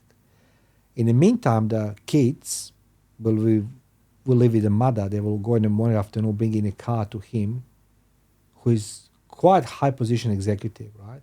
Who's living in a car to prove them that he doesn't see her, because that was a deal, right? Sorry to cut you off, but so she had suspicion, or he already got caught that he was seeing someone. So she said, "Go live in a car for a week and prove yourself to the family." That's correct. That you don't spend any time with her. Wow. Okay. Wow. Okay. And they will bring the food in the morning, afternoon. So just be in the car. It's hard, is it? You prove it by 7 days. Right? I said to myself, "Fuck, this doesn't work that way," because I remember the days when I need to sleep in the car between the jobs. That's a worst shit, sleep in a car. Like, imagine all night, you know what I mean? Like, this is not like a king size bed like this when you stretch yourself, like in this or that. Car is a car. When you're drunk, you don't care. Yeah. When you have a sex 18 years old, you don't care. Yeah. Anyway, we caught him. He's going to the mistress, of course. And, of course, they're exchanging passionate kisses in the morning in a vineyard station, hiding like a kids. Vineyard station. Just down here, vineyard. A vineyard in the city. Oh, okay. Different suburb Yeah. then. And she comes in the office and she says, "I have feeling that it's like looking to sit." Right? So we need to show, this thing, right? So she saw, but you can see that anger. But there's come to the moment before you start showing the video, you need to start say like, "Can you just make the payment?" Because people usually see it and they run away. Yeah. Of course, she paid, and that's the moment when I'm sitting 10 minutes. It's a duty of care, that she's okay, tissues, everything else. And she says to me, "I hate people like you." I was like, "I understand." She said, "But thank you. Thank you." And so that was one of the, that's typical case, when the infidelity comes and we get them always. Most of the men, they are dumb, they think they know what they're doing, but they know what they're doing. I have a guy recently who will buy the thing during the week in Bunnings and then says Saturday morning to wife, "I need to go exchange because it's wrong." She says like, "Why every Saturday you need to go exchange?" And then goes in the black town in a happy ending place. Seriously, it's easy, right? Then you have a different ones, when we're doing corporate. That's a much more sophisticated way. That's a factual investigations. That's in interviewing clients and collecting the evidence about theft, about insurance claims and everything else. So like it is something I take very much pride, because you need to develop your own systems, what you can do, what you can't do. We are not police. We need to, we can't do things as a police can do. So you need to be resourceful. You need to be methodological in approaches to the cases. But mostly of the insurance claims, it's the clients become more sophisticated, more educated because of the internet, right? So I need to find the ways how to ask questions. And I'm giving pride that I can say that every and each person who works in my company, is an intelligence group, they're truly amazing. They're champions. They know what they're doing. They're amazing people. And as I said, the clients, when they called us and engage us, they give the day requirements what they want. It doesn't necessarily mean that we're always going to be on top of everything, because it's like, you can't predict some things. but typically we get them all those fraudsters, you know what I mean? And I can't stand fraudsters. I can't stand that you pay taxes on me, whatever it is, and somebody else is lying and try to dodge the system. Wow. So when you're doing the infidelity investigations, Yes. say when people come to you because they're having suspicion that their partner might be doing them wrong or dirty, how much percent of the time are they accurate? Do you 99%. 99%. Yeah, the difference it is men always forgive the woman never forgives the man. When the woman comes to me, I know it's an end of the story. She just need the evidence to nail the guy against the wall. So you find that when guys come and they do catch their missus cheating on them, they actually forgive them. Always. So let's just That's insane. yeah, look, That is insane. I had the case where the guy comes with his brother and a lawyer, and he's been referred to me to the corporate client, and it's you need a closure, right? But that's a painful thing. That's the reason I don't say this with a smile on my face, because when I do corporate things, corporations dealing with these things differently. It's much more, you know what I mean? It's money involved, exchange, so. But when you deal with emotions, this is something I know because, most of my life I was being cheated as well. But the thing it is, I have a guy who comes with his brother and his lawyer and says, like, I think that my wife does this and this and this. I said, what makes you think? He says, I think she's doing my cousin. I said, like, oh my God. Wow. So his wife, she has the sort of van. She sells the coffees and these things on the building sites. Mm-hmm. Anyway, it's like she's clever. Women are always clever. The women's are always clever. That's unbelievable. They bring spare undies and all these things. Like, I can go to the list. Or you can ask whatever. Yeah. But thing is, like, anyway, so she goes in. She meets the cousin of her husband, brother, and they have the sex in the car park in Westfield, Penrith, 47 degrees outside. And, you record. So, you see it on footage. I mean, it's like, Yeah. for me, it's like surgeons see every day heart, like cardiologist sees the heart.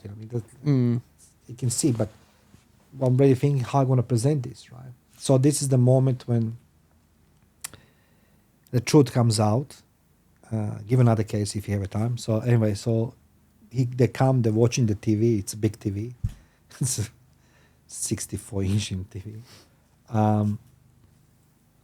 And he doesn't believe. He says, not my wife. I said, okay, let me rewind. She walks in car with him. I said, no other woman. Yeah, okay. She comes out. That's her comes out here. But all I can see, she's just moving inside. It doesn't mean nothing. I said, okay, it's nothing then. Like his brother and the lawyer is like rolling eyes. Wow. He doesn't want to accept, you know what I mean? Yeah. Anyway. A few days later, his brother comes. The lawyer comes to pay the bill. Because lawyers engages, they want a divorce. He said, look, he giving up on divorce. He forgive her. Wow. So like, it doesn't make sense, man. I said, I know. I have another one. So the bachelor party, 12 women, female bachelor parties. That's A bachelorette. Bachelorette. Yeah. Anyway, there comes a big limo, stretch limo, all the ladies pop in, and but limo stops in the one corner, she pops out, comes the car, she pops in another car. They're going, again, it just doesn't make a sense for me, these things, at least get a hotel room, don't, Yeah. man. In a car. Is it really the worst No, place? there was not even car, man. It was just, really? It was on the garbage bins. Oh, my- anyway. A bachelorette party. So too. they go back inside. He drove back to the party in one of these nightclubs, and the girl, she was with her, and the guy was inside. So it was a parallel surveillance. And she comes back, and I need to come 3 o'clock in the morning to this client. It's quite a successful person who says, Mario, I like to come 3 o'clock in the morning. I said, like, look, man, she's coming 3 o'clock. I want you to be at 3 o'clock, because he calls me all night. And it was her parents there, his parents, me and him, and watching on TV what she was doing with the other guy. Right? Wow. Wow. He called And the she walks parents. inside, and she says, "Who are you?" I said, "Like, look, I'm just leaving now. Yeah. I just got my envelope and leave the USB, and Oh. I say, if you need us for the court, that's because that's." And it's the image is paused. I think it's the biggest TV like I ever saw in my life, because that's how wealthy they are. You know what I mean? Yeah. And like TV was like a huge, like a your studio. Wow. And there was a scene when it's paused. So her parents, his parents, and him, they were watching this. Wow. My stomach was like, wow. My stomach's starting to freak out too, Yeah. hearing that. And she says, "That's not me." Guy's cousin says, like, "No, it's me." So her parents says, like, "We're gonna pack your stuff. I want you to get out of this house." Very religious family. That was a problem, right? And I'm leaving, and she says to me, "You destroy my marriage." I said, "Me?" Yeah. I said, "Darling, I just want to be in my bed." Yeah. It's a lot of logistics, to pick up the footage, because footage needs to be, it's a RAW, you know what I mean? So there's no date stamps properly. There's no, it was just shot away from the camcorder, to see it, right? And she says, "You destroy my marriage." It's like, right, it must be me. You know what I mean? It's Yeah, like- yeah. It was not pleasant situation, but that's what is happening. Wow. Guess what? 2 months later, they're back together. Huh. I'm pregnant. She says on Facebook. It's like, right, okay. So what I try to say to you, once when the people engage us, they're very suspicious. And that's like, we're doing in a stealth mode, surveillances, factual investigations are different. They are done different ways. But as I said, like infidelity, it's always difficult to deal with. So Well, it's because you deal in emotions. yeah. The older I get, I find myself to become a little bit more sour at the idea of Yes. commitment, because it's a cruel world out there for a lot of people. And I hear nothing but stories all the time. I heard a story just last week about someone who I know who was 2 weeks away from getting married, and then he found that when his missus was going away on her girls' trip, she was actually going away with another lad, and they were spending the weekend together. That was 2 weeks. Wedding's paid for. Everything's good to go. And there's a million stories out there. I'm not saying that it's a surprise, but what did it do to your mindset of relationships? Did it change your idea? Did it open your mind? Did it anything like that? Look, I think that we need to go into life open-minded. If I think now, I'll tell you the story from my life. So I was wounded in the head, right? And they stitched me up. They put back the skin, some plastic, whatever they done. And I called my girlfriend then, 93. And I said, look, there was no mobile phones. It was like... Yeah, the one number at a time. Yeah. And I said to her, I'd like to see you today. She didn't know. She knew that I was on the front line, but far away, like 700 kilometers away. She knew I was wounded because I was like, there was no mobile phones. There was no all these instant hero messages. Oh, look at me, baby. And she says, yeah, can you come after 6 o'clock? So I remember right now, 14th of February, 93. Snow, cold, sort of rain. Croatia was that it's still winter, right? I think that's Valentine's Day, isn't Yeah, it? it is, but it was Yeah. very cold. It was Yeah, very... yeah. And I had my first car was a Russian Lada 1600 S, mate. Just 50 liters of petrol per 100 kilometers, mate. Yeah, yeah. But in the winter, it works. Everybody else is frozen. Like, and I have my, wrapped my head. And I'm driving in front of the building, and I see in Croatia we have when we had the weddings, you can see the buildings a little bit decorated with all these different colors and the music and something. And I see her mom comes out all in makeup, her dad, her brother, another brother. I said, man, what's happening here? Right? And her mom says to me, what are you doing here? I said, what do you mean what I'm doing here? I said, I come to, and she says to me, but she's going to marry today. I said, what do you mean married? I've just been absent for two months, right? Wow. So she was with this guy for some time. Wow. She said, "Come over after 6 to CBFC after 6." Yeah, and like I couldn't fuck believe it, mate. You know, I mean, she's marrying some other guy, so she's coming out in white dress and everything. I'm like, oh man, Oh my god, man, can you imagine my? Oh my And I said to myself, oh God, you know, that's okay. You know what I mean? I wish her all the best. 2 years later, her husband was being drafted to reserve army.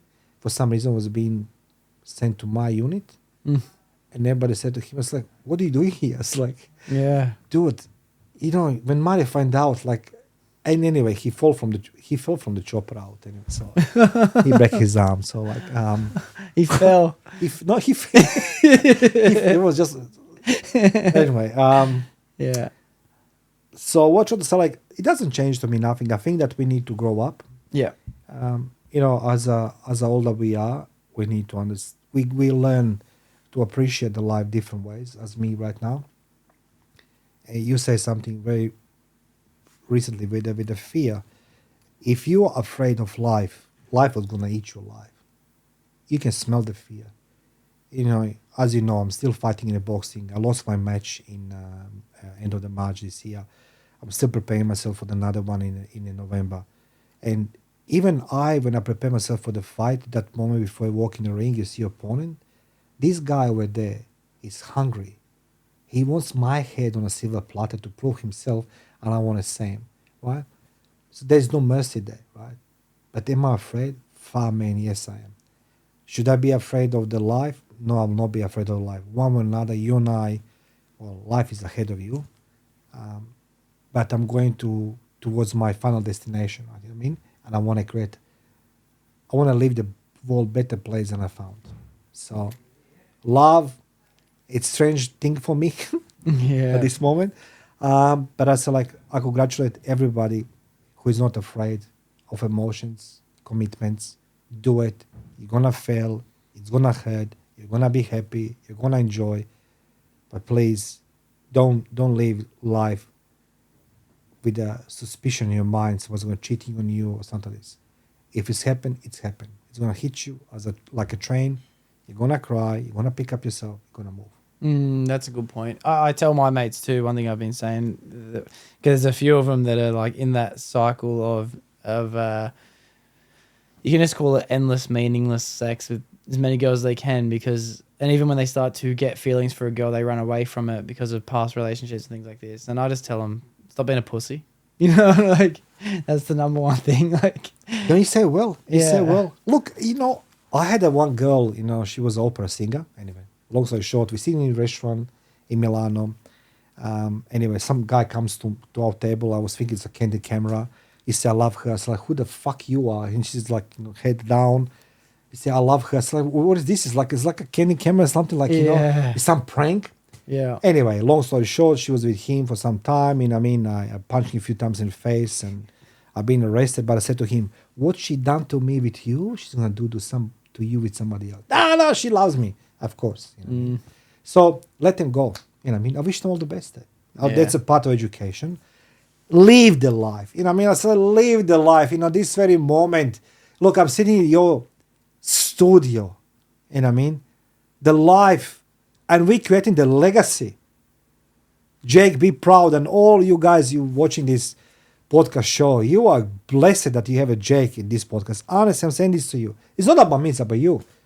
My story is there, you know what I mean? Somewhere in books and the air.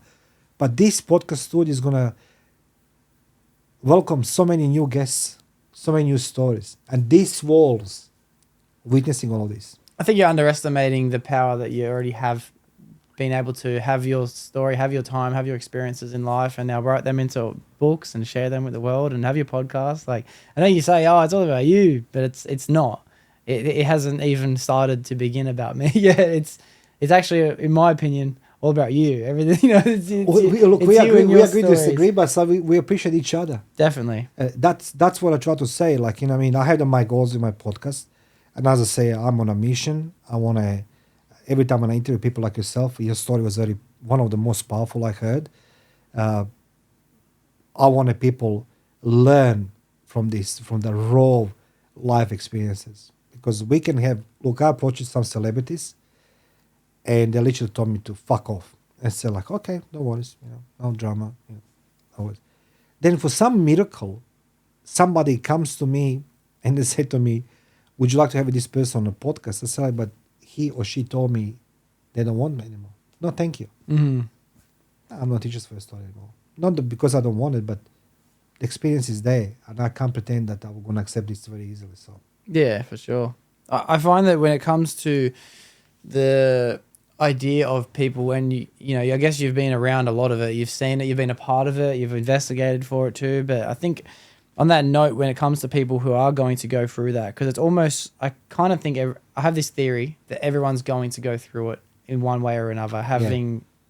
What's the word? It might not necessarily mean your partner has cheated on you, but someone's going to betray you. Everyone's got to feel betrayal at some point in their life. And I think the best thing I've heard on that note was that don't live your life expecting that no one is going to betray you. Expect that they could, but expect that you can handle it if they do.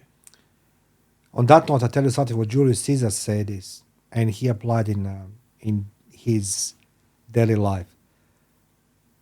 I love betrayal. I hate the traitors. So Julius Caesar was having the modus operandi. He will ask some tribe to betray the allies to join him, but he will execute the leaders afterwards. Because once you're a traitor, you're always a traitor. It's not a question you will change. Those who betrayed people, will always going to betray themselves. And they're always going to search for the sanctuary who's going to understand them. But the circle becomes smaller and smaller, because once when you betrayed me, it's not that, I'm going to pick up myself. I have people who hurted me in business. They betrayed my trust in business. I'll talk about business. And I feel sorry for them. They don't know nothing better. That's their life. And they're going from one place to another place. Eventually, there will not be enough places to hide. Because world's going to know who you are. Not me, but world. And their circle is also getting smaller. Our circle will get smaller too, and it will be for the right reasons, because we're getting rid of all the bad people, but their circle's getting smaller because they're getting rid of all the good people. That's crazy. Wow. There's actually a few things that I do want to get to, but I want to backtrack. When you first had that hunger to start the business of investigations, and you're going through the struggles with your son, and you said you had troubles in your marriage as well, but you knew what you wanted to do it for, and that was to be able to give back to your family, right? Your son, you mentioned. I find that in life, the number one motivator is actually a selfless offering of service. When you can do something for someone else, it actually does benefit your life so much more greater than it would have if you did it for yourself in the first place. And we did mention this before we started the conversation, so I was going to ask you on camera. Yes. In regards to service, who do you serve? Humanity. I consider myself as an ambassador for humanity. I truly believe I need to service myself first, because if I service myself in a way that everything what I do makes me happy, meaning above the board legally and not harming nobody and damaging nobody, I can serve humanity better. I told you before, I chased my life to be precise body, to be precise man, go university, go do this, go do that. I have the great mentor. I always say to his name is Professor Clive Smallman. Several years ago, I made fun of this man. Literally made fun of that man. Professor. He took me on the radio with him, community radio. He told me, don't worry for your English, I help you. Then he told me, you should write a book, I help you. I said, Clive, English is not my forte, don't worry.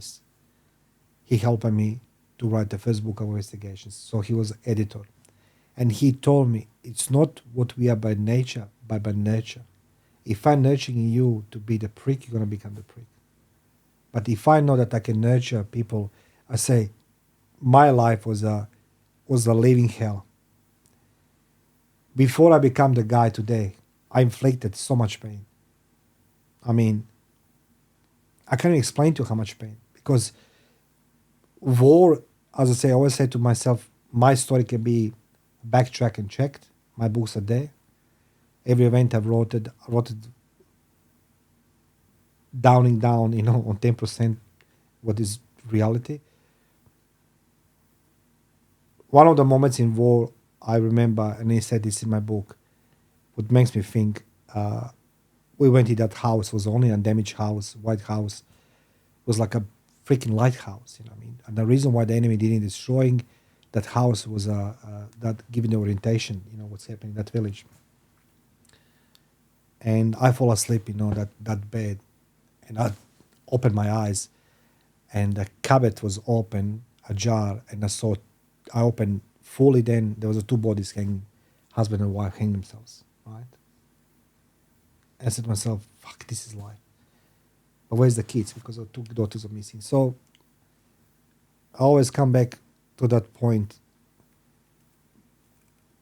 Doesn't matter how much in life you're searching for hunger for something to do, you need to first make yourself happy in a positive way to give people back positivity. So nurture that positivity rather than negativity. That's how I am today. Before I become today, I was different. I was a different guy. I was totally different guy. I was not the person you want to be around. So it's all about the perspective change first, surround yourself and implement positivity into your own life for the things that are good, the glass that's half full as opposed to the glass that's half empty. And then from that, you can now offer your service to other people. And then that's correct, yes. And then I guess through that, though, it does come back because then you do find the fulfillment, then you find the pride, then you find the passion, then you find the purpose. That's correct. Then you find all these things. But I guess you can't give from a cup that's empty. You have to have a cup that's half full, That's very powerful. Good. Very metaphorically said. If you have no desire to help other people, it's easy to say somebody what to do. I'll give you an example. When people say to me, wake up 4 o'clock in the morning and, start your day 4 o'clock in the morning. I said to my son, stay in bed 6:30, okay? Don't worry. What? Forget it. And I know why I'm saying this to him because I have experience with those things. I'll not preach people to do things I never tried, I never done. I'll never go there to do things. When I published the first book, I was being, laughing stock. My first book was, I remember, I couldn't afford, someone to make the book cover. So I give the credit to Wendy from X Designs and her husband. They done everything for free, let's go do this way, let's go do that way. But still, when I hold that book, I couldn't believe it's real. And I was so proud. Guess what my mom, she says to me? This is not your book. You must look it for somebody else. I said, what? I say, that was last time we have a conversation. She passed away a few months later. But the thing is, if you go in life with the idea that you need to prove yourself to somebody, you're going to fail. Doesn't matter what you do in your life. You will fail. But if you go in life to prove yourself and give back to those who gave it to you. See, I owe my son. I'm pretty sure I told you, 2 years ago, I felt very ill, and I said to him, come with me in Croatia. And, we're quite connected. Now he's a dude, 22 years old. He doesn't care. There's the chicks in the gym, all these things. Which I love in him, that one. But he told me, said, Dad, I like to be around me. He said, you done many things in your life, but one thing you still need done. I said, what is that, Matteo? He said, you're sick because you're smoking. He said, I know you love smoking, but you're worrying about what smoker's going to give it to you and this and that. I said, yeah, Matteo. And I stopped smoking. So I think he's my biggest teacher, and my biggest, the mentor as well. So you and I as well, I'm learning from you, Jake. Trust me. There's no age. It's limitless. You can always learn new things, but don't go in life by thinking that you need to prove yourself to somebody else. That was my biggest mistake. I spent the time, money, energy to be somebody else. Done all of this to prove myself to somebody else. And doesn't matter what I did, I wasn't good enough. Today, it's a different story. I guess there's a big difference then, isn't there? Doing something for someone else as opposed to proving yourself to prove to someone else. That's it. Like that is a big difference. I think I live my life trying to prove myself to some people. I can't lie. Like a lot of the things I do, I think, yeah, you wait. You'll see. I think that.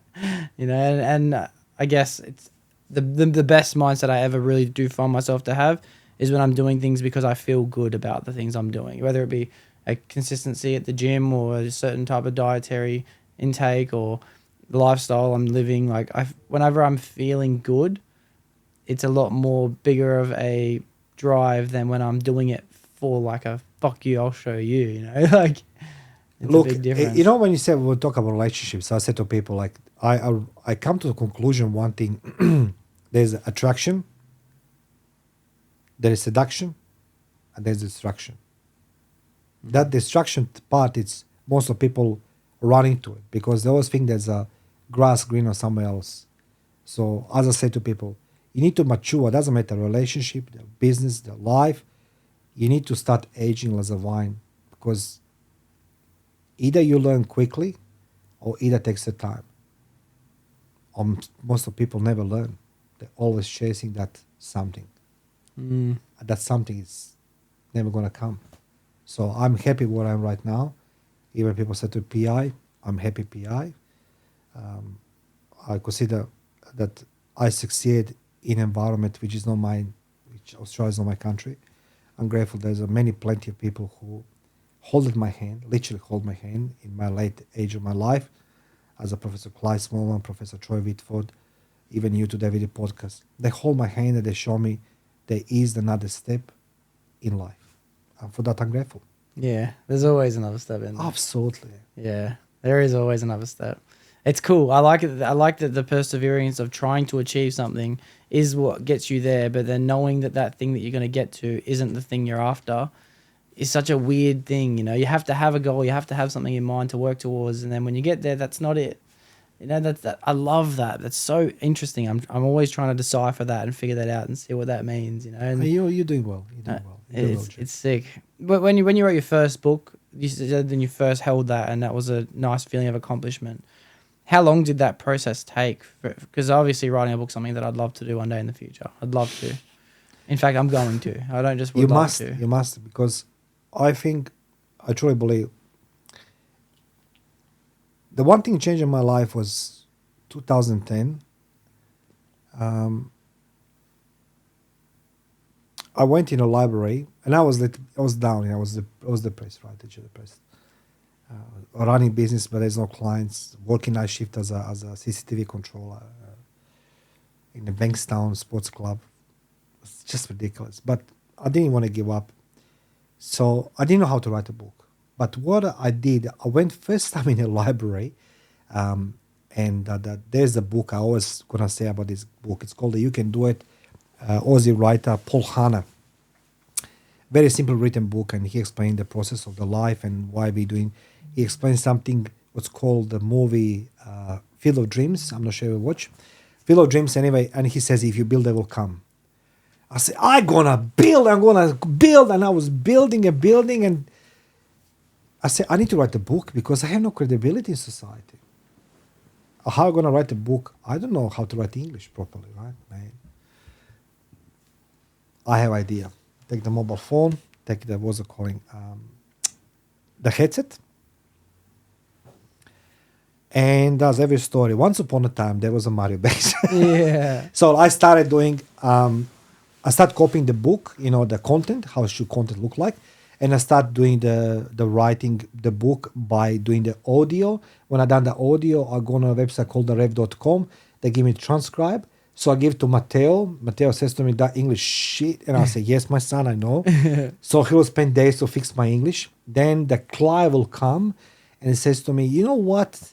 You should go to university. I said, Clive, come on, man. He said, no, I think you should, So I started doing the first the graduate degree, graduate diploma in investigations, then the master's and everything else. And then I wrote a book. So first book took me year from making the notes to audio, putting on Rev, transcribing, completing. And the Clive was merciless because he says to me, you need to put opinion is not good enough. Investigations is a technical book. We need to put referencing. So what's referencing, man? It's like you need to read. I said, oh God, I need to read now. Yeah. So took me 12 months. Yeah, literally 12 months took me to publish the first book. Yeah, well, That was the first one, and then everything else was going accordingly. because you have now, what is it? 9 books. It's supposed to say 9. Yeah, 9. 9 books. But okay, 2 of them they are. And I can tell there's going to be a 10 because one's part 1. You haven't released part 2. Yeah, like look, now it's coming the hardest part, because Bloodsoakers Soil was subsequently starting, my childhood war. Then was the true price of freedom was a continuity of the war, and but then comes now the world of intelligence operative in foreign countries. So it's a lot of editing, a lot of deductions, a lot of it's gonna be ready soon. But yeah, it's gonna be challenging, because it's like it's a lot of live people still. So Yeah. I need to be careful what I'm saying. A lot of live people. So, still. yeah, but I mean, like it just the war was 30 years ago. Can you imagine? Like, no, actually 33 years ago. Like, 33 years ago I went in the war. It looks like a history channel, right? It's last century. It is. Yeah. But the things, some things I done in this century, it's still people around. So like, I can't just tell their names or what they did or how they did, because you need to think about their privacy and everything else. Yeah, yeah. When you do that, do you have to take that into consideration and use a fake name for some people? Yeah, that's what the publisher does, because, come to the stage and say, I don't know how to explain this. She says to me, let's go invent it, So it's going to be like fictional, non-fictional type, So they're working on this one. So like it's based on a truth, but it's going to be more fictional, right? Rather than the event. So like people use imagination. That's interesting, actually. I didn't think about that, because based on a true story sometimes might just be there to keep people's identity hidden, as opposed to making up a story to fit. It's just about privacy at the end of the day. Look, as I say, I never understood people in Hollywood when they grabbed a book, from some whatever X this or X that. How freely they're talking about things. I will never say such a thing. Never. Even in a war, doesn't matter what's happened. It's buried. It's there, and it's done. Intelligence is a totally different, because you work with information, so it's not. You're talking about source, right? So for me, I'm professional, and I say my life, what we did, how we did, it stays there because it's a part of the work, and it's still there in the past, and I don't care. I have the loopholes in my memory. Yeah, of course. Wow. I noticed that you have got a blog that is very, very consistent. It's almost every day or a couple of days that you have another entry on them, and most of them are 10-minute reads, some of them are 15-minute reads, 12-minute reads, some of them are only short, some of them are audio minute things. Yeah. How long have you been doing that for? Well, it's going to be like a 2-3 years time. I met just by accident. I got a gig on TV during the COVID called Informa TV. He's a great journalist. His name is George Halzim, good buddy of mine. He told me that I should write articles, right? I said to him, oh my God. And then on university, while I was doing my master's, Professor Cho Vitfo says to me, don't waste your essays only for the essays. Take this and convert it to articles more and everything else. So, I think that people should learn from we should all learn from history. I don't know why people don't want it. I was recently now, as you know, I was in Europe, and I was doing a documentary about the German Stasi, the most East German intelligence services, and why they were successful and everything else. So like, I'm going to do this and continue doing this because I want to educate people. I want people to learn from things. I don't want people being taken advantage of. And I always said to people, I'm here to prevent that nobody take advantage of you, particularly all these, scammers and fraudsters and everything else. So every 2-3 days I write an article that I need to be inspired, So it's not just like, Yeah. just like. Yeah. Yeah. So yeah. It's really awesome too, because I find that you must be a good regurgitator of information, because to take something in is one thing. I take a lot of information in, but I don't often put it back out there, so it kind of flees in my memory. It's only when I've taken on something that I've watched a documentary or read an article and then I start talking about it, then I have that as a memory properly, you know. If I'm thinking I might take some inspiration off you to actually start recording a lot of the stuff that I'm taking in, and then just putting my 2 cents, or whether I'm just chucking it back for what it is without an opinion based on it, you know. And then I want to know, how much time does that take of your life? How much, if you're doing it every X amount of days, like how much time do you have to spend researching it and reading the articles before you then put it back out? Look, I already have the books. I read the books. You know, like I do everything now what I hated. I hated school.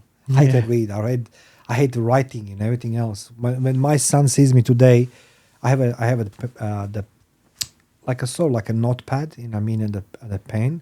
I said to Matteo, that's what I learned in the service. Everything gonna go on a paper, right? Yeah. He says to me, dude, nobody writes anymore. I said, like, nobody writes anymore. So look, imagine now just sitting here right now when I leave, have the coffee. So like, today I have a conversation with Mario Bekes, and we spoke about this, and you know, I'm grateful for this, and you know, then you just convert this into the transcribe and just correct and put there. That's how I do. So, you know, I will say today on my post, because I'm very, very grateful. I never saw somebody has a YouTube 100 subscribers. Do you understand? This is worth more than 1 million. 100%.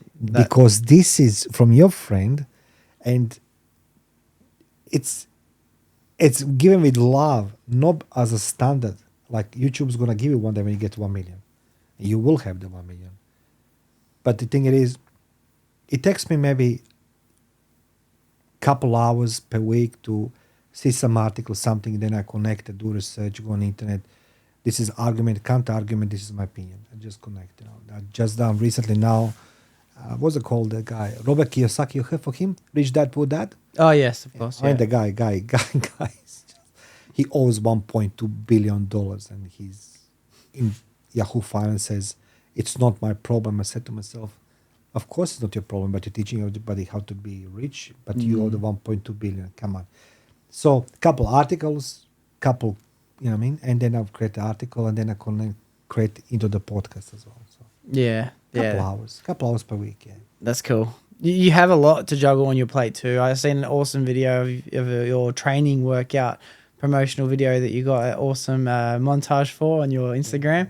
So to prep for a fight, to take on, you already had one this year, you're going to take on another one as well. You're obviously trying to stay consistent with exercise. What does a weekly routine look like for you? I think that, you know, we all have the discipline equals success. That's what it is. That's what I learned. I said to my son, you want to change the world? Wash your fucking hands. He's like, I love that. That's great. I said, like, you want to change your world? You want to change the world better? Make your bed. Because if you don't wash your hands, and, you know, I don't want to name nobody, but I say I was recently in Hunter Valley, and I'm seeing all these guys, you know, we have the big meeting, you know. They will be in the bathroom, and they do what they do, and then they go under the dryer, just zzz, and they go out, and they wash their hands. I'm like, and then shaking their hands, doing the food. And I stood up, I said, like, you want to change the world better? Wash your fucking hands. Because your hands, I don't care for your health, but it's going to influence my one. So routine is necessary in life, because routine separates you from failure. Because if you don't know what you're going to do or how you're going to do, so I said to people, have the basic things, you know. I know it's hard to wake up 6 o'clock in the morning to go in gym. I'm blessed. As I say, my son goes twice per day. Love is in the air. Yeah. So, dude, you come with me. Yeah, I'm coming. So I do the Monday and Friday boxing. So Rodney Williams is my coach. He's a true exemplary of the being a great coach, because he adjusted boxing to my capabilities rather than me adjusting to boxing techniques. So he will implement the procedures, and he spends quite a lot of time with me, you know, repetition, you know, not just the power, but techniques and all these things. Then I know that Monday, so Tuesday, Wednesday, and Thursday I need to go in gym with my son.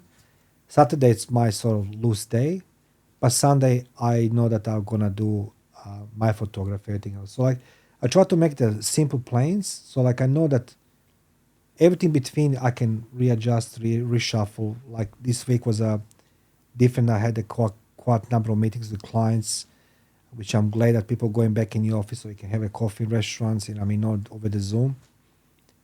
So I try to make it my morning and my afternoon organized. Everything else, it's as it is. One thing I done last 2 years, I decide every day when I come home, I go on YouTube, and what I do, I'm watching the funniest video I can find, gym fails, this and that. 10 minutes, I'm laughing my ass off, and I'm happy. I go into gym or whatever I do. And my son says to me, dude, what is wrong with you? Then he now watch with me, what I mean? So I decide I'm going to laugh every day, at least 10 minutes. Damn, that's mad. I've never even considered to leave myself some time that schedule in some enjoyment, You did it today. This is, you commit yourself to that. That's say you commit yourself for success of your podcast. And that's what the most people don't see it. People see you and me in lounge, and they say, oh, it's easy, this one. Look at what you did. That's a commitment.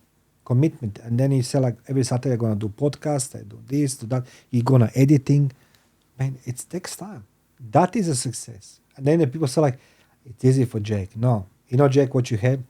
You have the platform to say to people what a life it is about. And they're going to listen to you. They have a choice. Your YouTube channel, it's your intimate connection with every single subscriber, because subscribers on YouTube, you can't buy them. They come for you. They can dislike you. They can leave you a comment. On Instagram, oh, I just want to have 50,000. How much cost? $10,000. Okay, here we go. Yeah. And you can buy theirs. YouTube, it's something special. Yeah. Congratulations, my friend. Thank you. You said something to me that really stood out when I did your podcast, and that was every day we are living in the, I'm going to paraphrase exactly what you said, but it was along these lines of we are living in the present, we have lived our history. Everything that comes before us is history. And by putting things online, especially in conversation form like podcasting, you're creating the future history. You're creating the future, as opposed to just living off the past. You're creating a future and I've really thought about that too. It's by having conversations and recording and posting them online, when people consume them, they are actually going to be a different person because of it. They're going to either live their life better or live their life in avoidance because you said, oh, don't do this, it's a bad idea. So then they're going to take that on board and not do that. Or you're going to say, this is what works for me. And then they're going to go ahead and try that as well. Like, it really is creating the future, by putting things online. And it's something that I'm conscious about now all the time.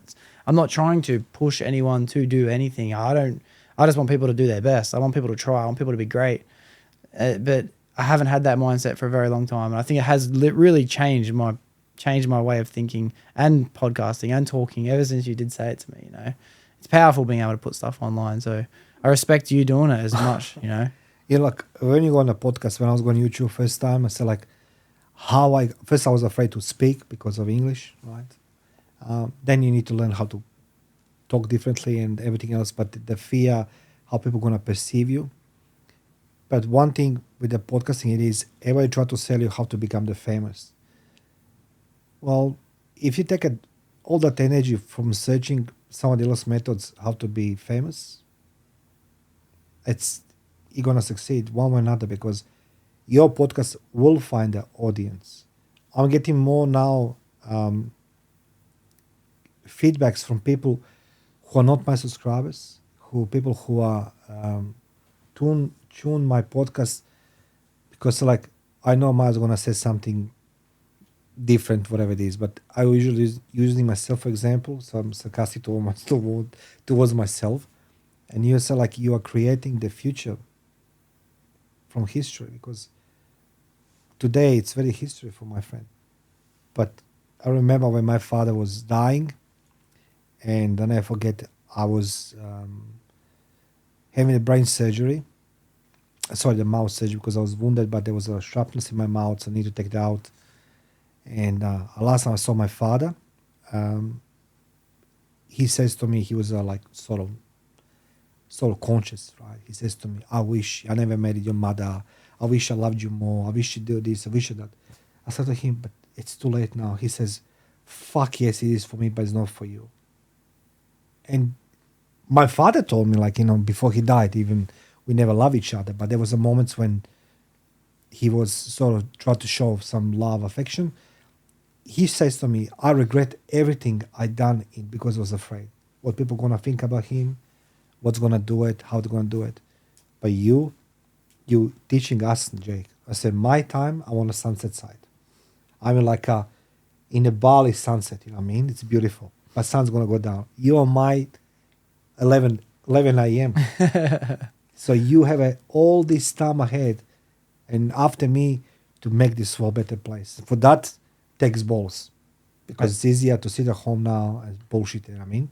That takes balls. I think the one, and I'm no perfect person by any means. I don't even think that what I'm doing now is the thing that's going to necessarily get me to the place I want to be. I'm looking for that thing. I'm open to the idea of whatever it's going to be that will make me great. But the truth is, all I'm trying to do is I'm just trying to absorb as much greatness from everyone else as I can. I'm just trying to hear people's awesome stories. I'm just looking for things that I find interesting. You know, it's your lifestyle I find interesting, and I want to take that on. You know, Thank you. Every guest, like I guess in the beginning it was more of a friendship based scenario where I had only have my friends come on and do the podcast. But now I'm just like, whoever's interesting, send them my way. I want to learn off that person. I want to hear their story. I'm inviting all of you sponsors.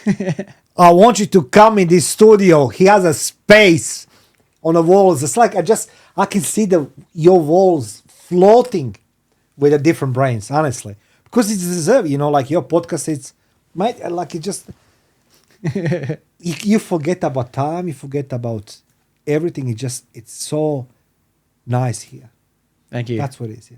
It is nice to forget about time, eh? I love that part about conversations. You'd find a lot of experience in being able to talk to people through your journey. What do you think's been your most, I wouldn't say your favorite episode or favorite guest you've sat down with, but what's been some of your greatest moments by talking to people? Is there like a certain, I want to rephrase the question actually, because I don't want you to answer that. I'm going to say, through hosting the podcast yourself, what have you found the most fulfillment in doing it?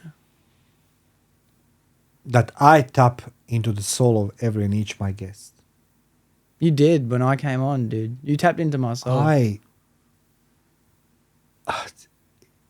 It's different when you also I was recently visiting, I'll say to her name, Drew Barrymore, my show, right? I wanted to see how these big names are doing these things. And I was disappointed. First half an hour, some meditation. So what the fuck, mate? You know what I mean? $250 ticket, I'm doing meditation. Like, the guy does meditation for 7,000 people. It doesn't work that way. Then come all these celebrities for a couple of minutes and everything is fake. What I love about my podcast, which I'm never going to settle down, every person I'm interviewing brings the most valuable thing. Sorry, two most valuable things on the table. Number one is a time, which is the most valuable commodity in life, time. Time is our biggest enemy, our biggest friend. And secondly, they bring the experience, which they pay to the blood, tears, sweat, so I can share on my podcast.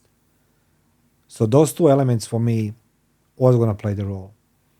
I'm not interested when... See, I have so many work outside of my podcast that I'm meeting a lot of people and I know how they sort of behave and act. But more or less, everybody's breaking from the time to time. And when they're breaking, they are actually what they're doing, portraying themselves in the public like as a great deal. But in reality, they're suffering so much and they cannot say this publicly because they think that their image is going to be destroyed. And eventually, our images, when you look today, I said to my son, Frank Sinatra, he said he was a bigger rapper than Eminem. He said, who is Frank Sinatra? Of course he doesn't know. Yeah. History is deleted, that guy. It doesn't exist. It's gone. So today in the podcasting, we have a possibility that our videos stays for decades there after we're gone. And we're gonna learn. That's what it is. It's beautiful, and there's no better excuse than to be able, in my opinion, than to get someone to come talk to you for a couple of hours than to record it. You know, That's what it is. It's like, so there's no special person, because some people's stories break my heart. Your one was one of the most compelling. There's another gentleman who tried to commit suicide, but he comes out, you know what I mean? And so like there was a few things that then I think myself, God, what a life, eh? What a life. And then I want to complain. I want to complain about life. Fuck, man. And I'm grateful that this person show my audience, that there's a way out. Oh, you can choose some celebrity from Hollywood. Listen, then go there. yeah, It's nice there. yeah. But this person, Jake, it's a raw stuff. The other one's not. It is a lot more raw. It's raw because it's personal. You know, it's. I think that in the beginning, a lot of my goals were to try and get guests that I think other people would think is cool. That'll be cool because look how many views I'll get. That'll be cool because look at the status. And I'm worried about the 20, 30, 40 people in my life that are going to think that's awesome. But it's not going to change my life if I sit down and talk to fucking Eminem. You know, he's just another person that will be another story. Like it'd be awesome, an opportunity to sit down with a big time celebrity who's made it. But at the end of the day, like I have just the same questions I'm going to ask them as I'm going to ask anyone else. But look, I saw now recently like that Mr. Beast, right? You know what I mean? He's been obliterated. Like the guy has hundreds of millions of followers. Everything what he done was a lie. You know, his employees actually stepped out because of the, you know, I mean, there's what's it called, the Paul Logan or other one with the Zoo Crypto. You know, it's, man, who are these people? Like, you know what I mean? So what they know, it's how to get you to click into their or tap into their whatever they are, product or services. But one thing, Jack, what you didn't done, that's I say to you, and I'll say this too, very clear and loud. Most of the podcasters, they're selling the people or influencers, call influencers, the dream. I never saw that society is possible to package the dream and sell as a product and services. You can be rich. You want this car. You want it. I was like, man, he sells me my dream, eh? And then they disappear. But you are here. See, that's what the difference between it is. Mr. Beast was in Sydney recently. Now they're dwindling down. Jay Shetty was being accused in Jay Shetty, Yeah, of course, yeah. in April, March. The journalist says everything what he says was a lie. Nobody knows about Jay Shetty anymore. Hence why the J Lo and Ben Affleck divorced, because he was celebrants. Yeah. So just like, be proud, mate. This is raw. This is real. Yeah, I do find that I know a lot. I'm actually starting to meet and learn a lot of people in the influencer world in Australia anyway, and they tell me the same thing. It's like they're just selling the dream. They're just selling what people want, what people think of them. They're just selling that. They're not actually most of the time that person. They're just showing off a lot of their highlights and things like that, and then they're convincing people that that's the life they live outside of the Instagram posts, and then people want to live that life, and then he's the guru, let's go to that guy. And now relate to back what you said about betrayal. Now these people, they make the money, make the name, but they can't walk freely outside. You, Jake, me, myself, moi, we can. Yeah. I didn't go there to make the money. You know, we're making our names in the industry. And as I said, like, you know, I'm not guy of the prophecy. I don't know if you're prophecies, but I will prophesize for you. And I say, like, I guarantee that this world will be enjoy the Doxcast for the many years to come. That's given because of the way you're doing. Oh, thank you for that. I gotta be honest. I'm not chasing it. I'm not necessarily. It would be nice. It would be nice if the world knew what the Doxcast channel was, but it's my life. I enjoy it. Like, as long as I get to enjoy it, then it's like, fuck him. You know? And you will be it, my damn. Yeah, it's awesome. I wanted to ask you as well, outside of your morning and afternoon routine, that seems to be a good choice of lifestyle to live. You know, you start your day with something and you end your day with something that you want to do. The middle's a bit more free, as you were saying. Is that right? Yeah, look, in the middle, I'm looking after my businesses. I see my staff because, you know, you be in my podcast studio, but other side of the business park, it's where the head office of Insight Intelligence it is. So I'm spending time, you know, working with my staff, with the clients, working on the cases as well. You know, I don't like it. Nobody calls me boss or whatever it is. You know, like I have a great employees in the office. Makes me extremely happy that, you know, we can be freely talk, you know, without reservations, without, you know, judgments, all these things, you know, like we can joke. But the clients, it's number one. They need to get results what they engage me for. So I spend quite a number of the hours working on cases. Try to find new clients as well. But then as well, you know, there's another hand you need to be bored to be creative. You remember as a kid, maybe you don't, but I remember as a kid, my mom, you know, you'll be bored. She says, get out of the house. So you start doing things in creative way, you know, I don't know, talking to trees, you know what I mean, to unicorns, mermaids, SpongeBob, whatever. But you must be bored some particular part of the day or the week or the month to become creative. So I allow myself to sit there and like, hey, the water, you see, I think. So what I try to say, from 100 thoughts I have when I'm bored, one will work. So you need to allow yourself to be bored a little bit. So I allow myself being bored a little bit of work, and I hate working and eating behind the desk as my employees. I can't handle this. Yeah. I'm the OCD, you know, like it must be now. But then I plan the day, you know what I mean? I plan the day, and that's like, you know, even if you have the day free time off, it's not time free off. It's being bored, and I know it's gonna something creative is gonna come to me. Sometimes, some way, somehow, something appears in front of you. I say, this is the way I'm gonna go direction. So it's not everything 24/7 programmed, because you need to let yourself loose. You know, there was an expression why military soldiers have the belt. It's like not to burst from laughing, because even in a war, I laughed even more in moments when it was not shooting and actions than anything else, because there was always something stupid, you know what I mean, something ridiculous happened, I mean. So you need to allow yourself to be a little bit bored during the day, because creativity is going to overwhelm. So I'm so going to implement that into my life. no, seriously, there's no. And I'm going to there's no other way I can do it unless I schedule in downtime. You know, I'm a pretty routine-based person where every hour is usually calculated for the day.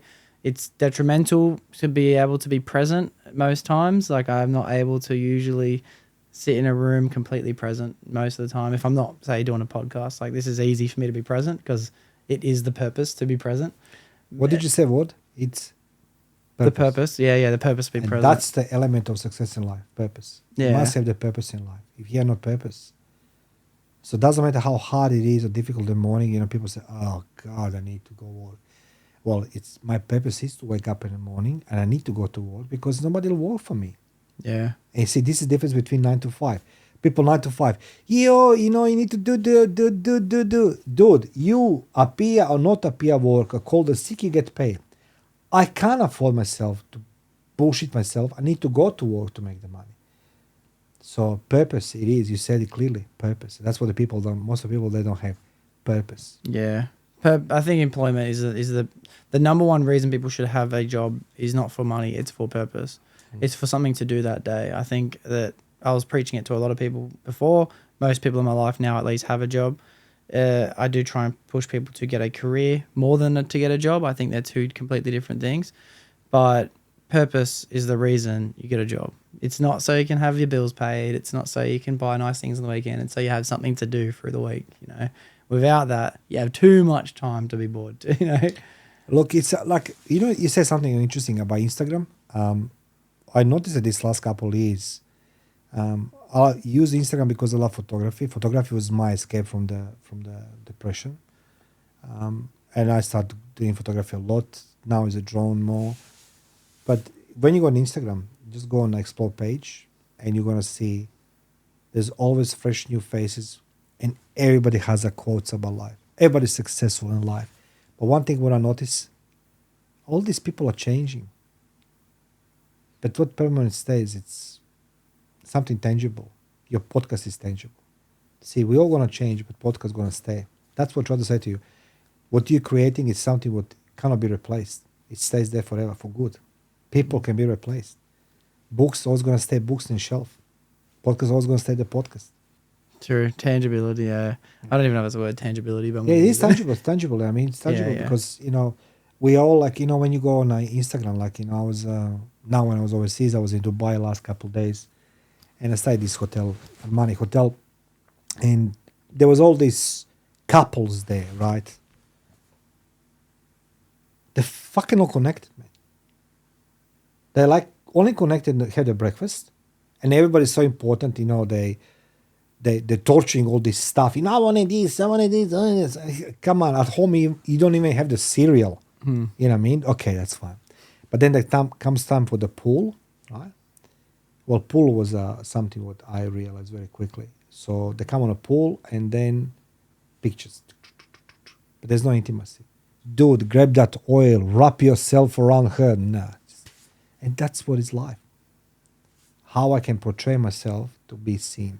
And reality, it's thousands of these couples want to be seen. It's a very hard thing to juggle. I have to say, I'm no perfect person when it comes to that too. Like I only because I've got a algorithm on my Instagram where I have like a video, I have a photo for me and the guest, and then I have a personal life photo, right? And it's been that way since episode 1. So every week I have to find a new personal photo to add into it. Yeah. Otherwise my algorithm gets messed up. And it's hard not to walk around the real world and think, oh, I got to get a photo with this. Oh, I got to show this off. Oh, I got to do that. Oh, I got to do that. Because it's actually part of my life. Most of the time I can't help but walk around and think, I've got to capture this. I've got to show this off. I've got to get a photo of that. And it's not, I guess people do it for different reasons. I guess mine isn't because I want so many people to like it. I want so many people to think it's cool. I do it because it's like, fuck, I have to do it. It's like a job. I have to do it. Look, it is required. I mean, like I try to find a way how possible I can, juggle these things and try to use the software and anything else. And then I said to myself, Mario, it's when you have all these apps, like I'm seeing some personal trainers, in my gym, and the clients that come to them, and they, I want to lose the weight, I want to gain the muscles, I want to do this, I want to do that. And they're like, do this, but you go my app, boom. This is the supplements, boom. And then you're like, oh, I have an app, I have these supplements. And if you don't achieve results, personal trainer says like, man, did you use the app? So they blame the app. So I said to myself, every Sunday afternoon, 3:30 p.m., as I said to my day, like between 3:30 p.m. to 7:30 p.m., I need to post for 7 days worth of Facebook page, TikTok, anything. I'll just put there. So during the day, during the week, I post something, whatever it's coming, coffee now, chat with you, I'm going to promote all these things. So what I try to say, this is the important thing it is that, when you're doing the podcast, you need to be in the people's eyes. And it's nothing better when you say something opposite everybody else says. And that's what I get in my clicks. Yeah. But Jay Shetty, he admitted that he was stealing other people's quotes are portrayed as their own. If you done this, that's what I learned in investigations. If you lie to me one thing, what else did you lie? Don't lie to me. Do not lie to me. And it's like, okay, I'll lie. See? Everything is a lie. So you created the name, you created the big name, but yet you've been caught lying. So everything what you've done, and it's gonna fade. And so Sunday afternoon, tomorrow, I'm gonna sit. I say, okay, I have all this prepared. My TikTok is a worst, but I need to do it because it's slowest to type. Instagram as well. So don't worry, don't blame nobody. You do what you need to do. Your audience gonna ask for it. You need to be on a dot. Yeah. Nobody will notice, my friend. You're right. It's not an issue. It's not a big deal. You do what you can do. Imagine going for holiday. Your audience gonna know you. because they're following you because of some reason. So like, will I post every day? Fuck no, man. When I see what's posting on Instagram, everything else, everybody's so successful, happy, I said to myself, something's wrong with me. But you know what? Then they say like, ask the holy grail of the knowledge, Dr. Google, they're gonna find out everything about me. You're right. I guess if people are following, they may as well post anyway. They love you one way or another. They come to your podcast for the reason. I love that. I want to ask you 2 more questions Yes. before we get to the end of this. The first one would be, would you consider yourself to be spiritual in any way? Yes. Yeah? Yes. And how would you define what you consider it to be? By saying that I had everything was spiritual. Yeah. So, in the moments when I experience the biggest setbacks in my life, it's not because anybody served me this. I dig my own grave. So when I touch the bottom of life, of society, whatever it is, I have a shovel, so I'm making sure that I dig deeper, you know what I mean? So what happened to me, I need to attach myself to something. Instead of blaming even you before I know you, I blame everybody for my failures. Everybody. And I was being introduced to a book called Law of Attraction. Of course, I laughed and laughed and laughed. And then I start listening to YouTube, what's it calling? Tony Robbins was the one, he wasn't the best example. What was his mentor? Jim Rohn. Jim Rohn, that's correct. His mentor, Jim Rohn. Bob Proctor, these things. So I said, okay, that makes sense, like resonate, And then I go back to the senses of me being born. There must be the reason why I was born on this planet. It's somebody, spiritual way it is. So I start believing, I start exploring possibilities that God is just a supreme being in my life, but I need to learn how to live with the things around me, to accept good and bads, how to channel these things, not just to be angry, revengeful, shit person, blaming everybody and anybody, looking for the fight. So that's the way I realized that what we think we are, I think that was my biggest discovery. In the morning I wake up and I said from my bed, I said, today it's gonna be awesome day. And then my son says to me, why, you are psychic? From his room. It's like, I believe so. And that's how I said, I choose to believe it's gonna be a good day. I choose it's gonna be, even my stomach is chewing, you know what I mean? That's it. So that's how I think I'm a spiritual person. I'm still learning, learning. It's definitely powerful, the fact that we can choose whether it's going to be a good day or a bad day. We can choose, and you mentioned it throughout this episode too. You mentioned things like along the words of karma, like you felt like that this is a result of this, or because of this is what happened to. And we are a law of attraction. We are beings that are responsible for, and it's a very tough thing. But there's a book called The Secret. You ever heard of The Secret? I did the audio book last week for it, and it was, I wouldn't say it was life-changing for me. I can understand why it would be life-changing for a lot of people. And I bet at the time when it first came out, it was revolutionary. And it mentions the fact that we are responsible for everything that happens in our life, whether we know it or not. We bring it to life. We bring to life our goodness, and we bring to life our badness. And it's the way that we think that creates the world that we live. And it's a very powerful, interesting, yet I still am struggling to accept it 100%, but I still believe there's a lot of merit to it, where if you say, I'm going to become a millionaire, you will become a millionaire. If you say to yourself, it's going to be very unlikely I become a millionaire, but I hope I do, then guess what? It's going to be very unlikely you're going to become a millionaire, I think that it's a good way to define what spiritual is. It's just being open to the possibility. Right, you're spot on. What the people forgetting that we are, everything around is a physics. It's a law. The Newton has 3 laws. One of them is reciprocity, right? You know what I mean? Every action has a reaction. So I believe that whatever we do, we cause, it's going to come back to us one way or another. I spoke with several people because, I was at a stage in my life, 2014, what you don't know, I died, I was very, very ill. Mentally was in a bad space. Takes time, all these things, it's somehow they're surfacing they're under the surface, but they're exploding the some moment when you least expected. Anyway, I got antibiotics. I took the antibiotic and I got anaphylactic shock. I was allergic on penicillin. I never was before. I'm not even now today. But that day, I got allergic reaction, started choking, I stopped breathing. Right. So I realized that this very moment was a very crucial moment for me. That I need to stop thinking negative, stop thinking positive, regardless of everything. And everything in life,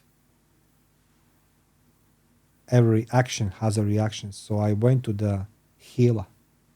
She's like my mother now, Sabrina. 10 years later, I said to her, Sabrina, why is this happening? And she says to me, there's a more negative energy out than positive. So when you put something negative out, attach quickly. And you're right, energy, yeah, everything is energy, everything is a physics. Yeah. Karma, I don't say karma, but I think that what Justin Timberlake said, that song, what goes around comes around. I think it does. And I think that realistically, for everything that is good, it's bad. For everything that's bad, it's good. You can look at anything in life. You can look at love and go, yeah, love's good, but heartbreak. You know, you can look at success and be like, yeah, money's good, but you don't have much time. You know, it is what it is one of my favorite quotes, because to me it means that there is no good, there is no bad. It is what it is. So choose. Is it good or is it bad? They're human constructs. There's no such thing. So. You know the seeing young thing? I have a good friend of mine introduced him. His name is Vako Tao. He is expert on Taoism, whatever you call Taoism. Yeah, Taoism, yeah. And he says to me, in every dark, it's little light. Is every light, it's little dark. I said, what has to do with this, yin yang? He says, that symbol you can't infinitively define. It's represent exactly this. How you see, it's always something opposite in them. I said to him, so I can blame Feng Shui on my problems. He says to me, you need to learn the Feng Shui first to can blame the furniture and everything else. Yeah. So, you're spot on. It's like, for somebody who's 25. I feel like I'm 19, but I'm 25. Look, sometimes I think I'm like a Benjamin Button case, going backwards like a retard. But the thing is, be proud. You are speaking very, very sophisticated topics, and you're speaking very well. So, thank you, Mario. Thank you. Well, I tell you what, Mario, I could sit here and let you praise me for another 2-3 hours. I do love hearing it, but the truth is, I invited you on because I think you have an awesome story. I think that you've put yourself out there online, which a lot of people don't do. I think there's a very few amount of people who actually do. We think that there's a saturated market of so many people to consume and so much content, but no one in my personal life does it. None of my friends, none of my family, no one that I work with, no one else is out there doing it. It looks like there's a lot of people online because it's online, So when I meet people who are writing books, having podcasts, doing these things, yes, it helps that I find your story so interesting as well. Your upbringing, the choices you've made, your approach by spies, you know what I mean? Your journey through personal investigator, now business owner. I love all these things, but the thing that I admire the most about you is the fact that you're putting yourself out there. That's the number one thing that I love that people do, because it invites people into your world. It really does. It's amazing. But as I said, I would love to be able to catch up and do another one, but I have one final question that I have to ask you, okay? So it's the same question that I ask at the end of every episode, and that's that if someone did come to you because they were feeling depressed, mostly because they were just lost, what advice would you give to that person? Same advice I was being asked people when we were climbing the cherry trees. How are we going to come back? And the people said to me, how did you climb? I think depression is a choice rather than the status. We have all tools available, friends, family, medications, to help us. But it's our choice what we're going to do with depression. And I was going to say to people, you can't make it big changes in one moment. Incremental changes. Choose yourself, love yourself, and faith and spiritual world will take care of the rest. I truly believe that it is. It's a status of the mind. If depression is curable, there will be pills. So modern medicine says it's your choice. So I said to people, choose what you want to be. Don't want to be depressed. There's always tomorrow, new day. Before you end up. When I was in hospital with my son, I was thinking that his world is ending. Then in Westmead Children's Hospital, on the ground floor, there's a burn unit for the children, right? And I spoke with the nuns that work in nuns day, so you can hear the kids screaming at us. I said, how you can live this? They said, like, these kids are in pain 24/7. We're the only connection with the hope. Just the words. So I said to people, talk to somebody, talk to yourself. It's not secret. I walk on the streets out outside gym. It's like, dude, you're just, it was like, is this guy? That's it. I talk to myself.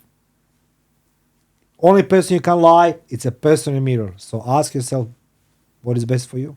It's a great answer, dude. I love the question because it's always a different answer, and I do believe that depression, it's a choice. Depressed and depression, I guess, are different things. I think maybe depressed is a choice. Depression is a feeling that you do get, but I think that you choose if you want to stay in it or not. And the problem is, it's like when you're depressed, you want to stay in it. You choose. You do choose. The sunlight. Healthy food. You get enough sleep. Everyone knows these things, but when you're in those moments, you do choose. I tell you why, because I know somebody and he let me down and he resurfaced after year and a half. And I said, what were you doing all day? He said, I was all day on TikTok. And I said, what? So you can be on a TikTok, but you can't finish my work. Man, come on. He said, I was depressed and you don't understand. So, obviously I don't. Yeah. So then I realized, like, it's okay. It's a choice. Yeah, of course. If you're too depressed to work, then you can't be. The choose it's just a choice. Yeah, wow. That's correct. Yeah. I guess it's a vice. Then a lot of people use it then for an excuse, in that regard, wouldn't they? If they want to be cured for depressed, another example, it's tune in the Doxcast. You're gonna love it. Thank you, Mario. I'm obviously going to put a link in the description for your podcast. I'm going to put a link for your social medias. We're going to put all those things as well. So for everyone listening, please go down there and click on that too, because I really do. And in fact, I wanted to ask you too in person as well. The books that you have got at the moment up on your website, what's the best way to purchase that? Do you have... Oh, they can go on Amazon or on my website mariobekes.com.au. So either way they're gonna be serviced. Amazon is quicker than me because when we get the email, I reply second day usually. But Amazon is you pay that they send you. Straight away. So. Okay, and what book would you recommend for me to do for book number 1? Because I'm going to buy Blood, one. Socket, Soil. Blood, Socket, Soil. Blood, Is that the one Socket, that's part 1? Yes, correct. Yeah. Part 1 and part 2, they're all on Amazon. But I truly believe that Blood, Socket, Soil can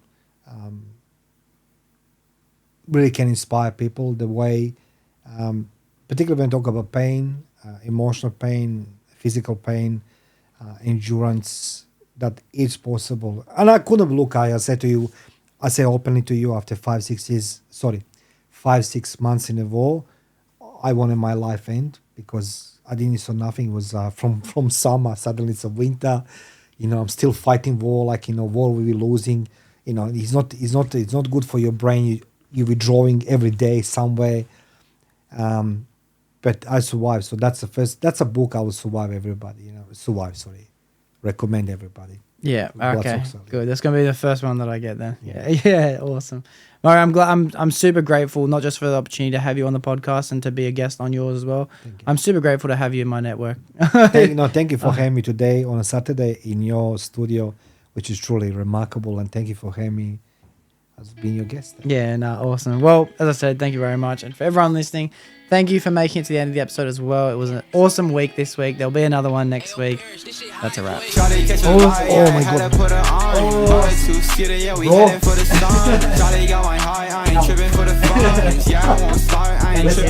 Bro.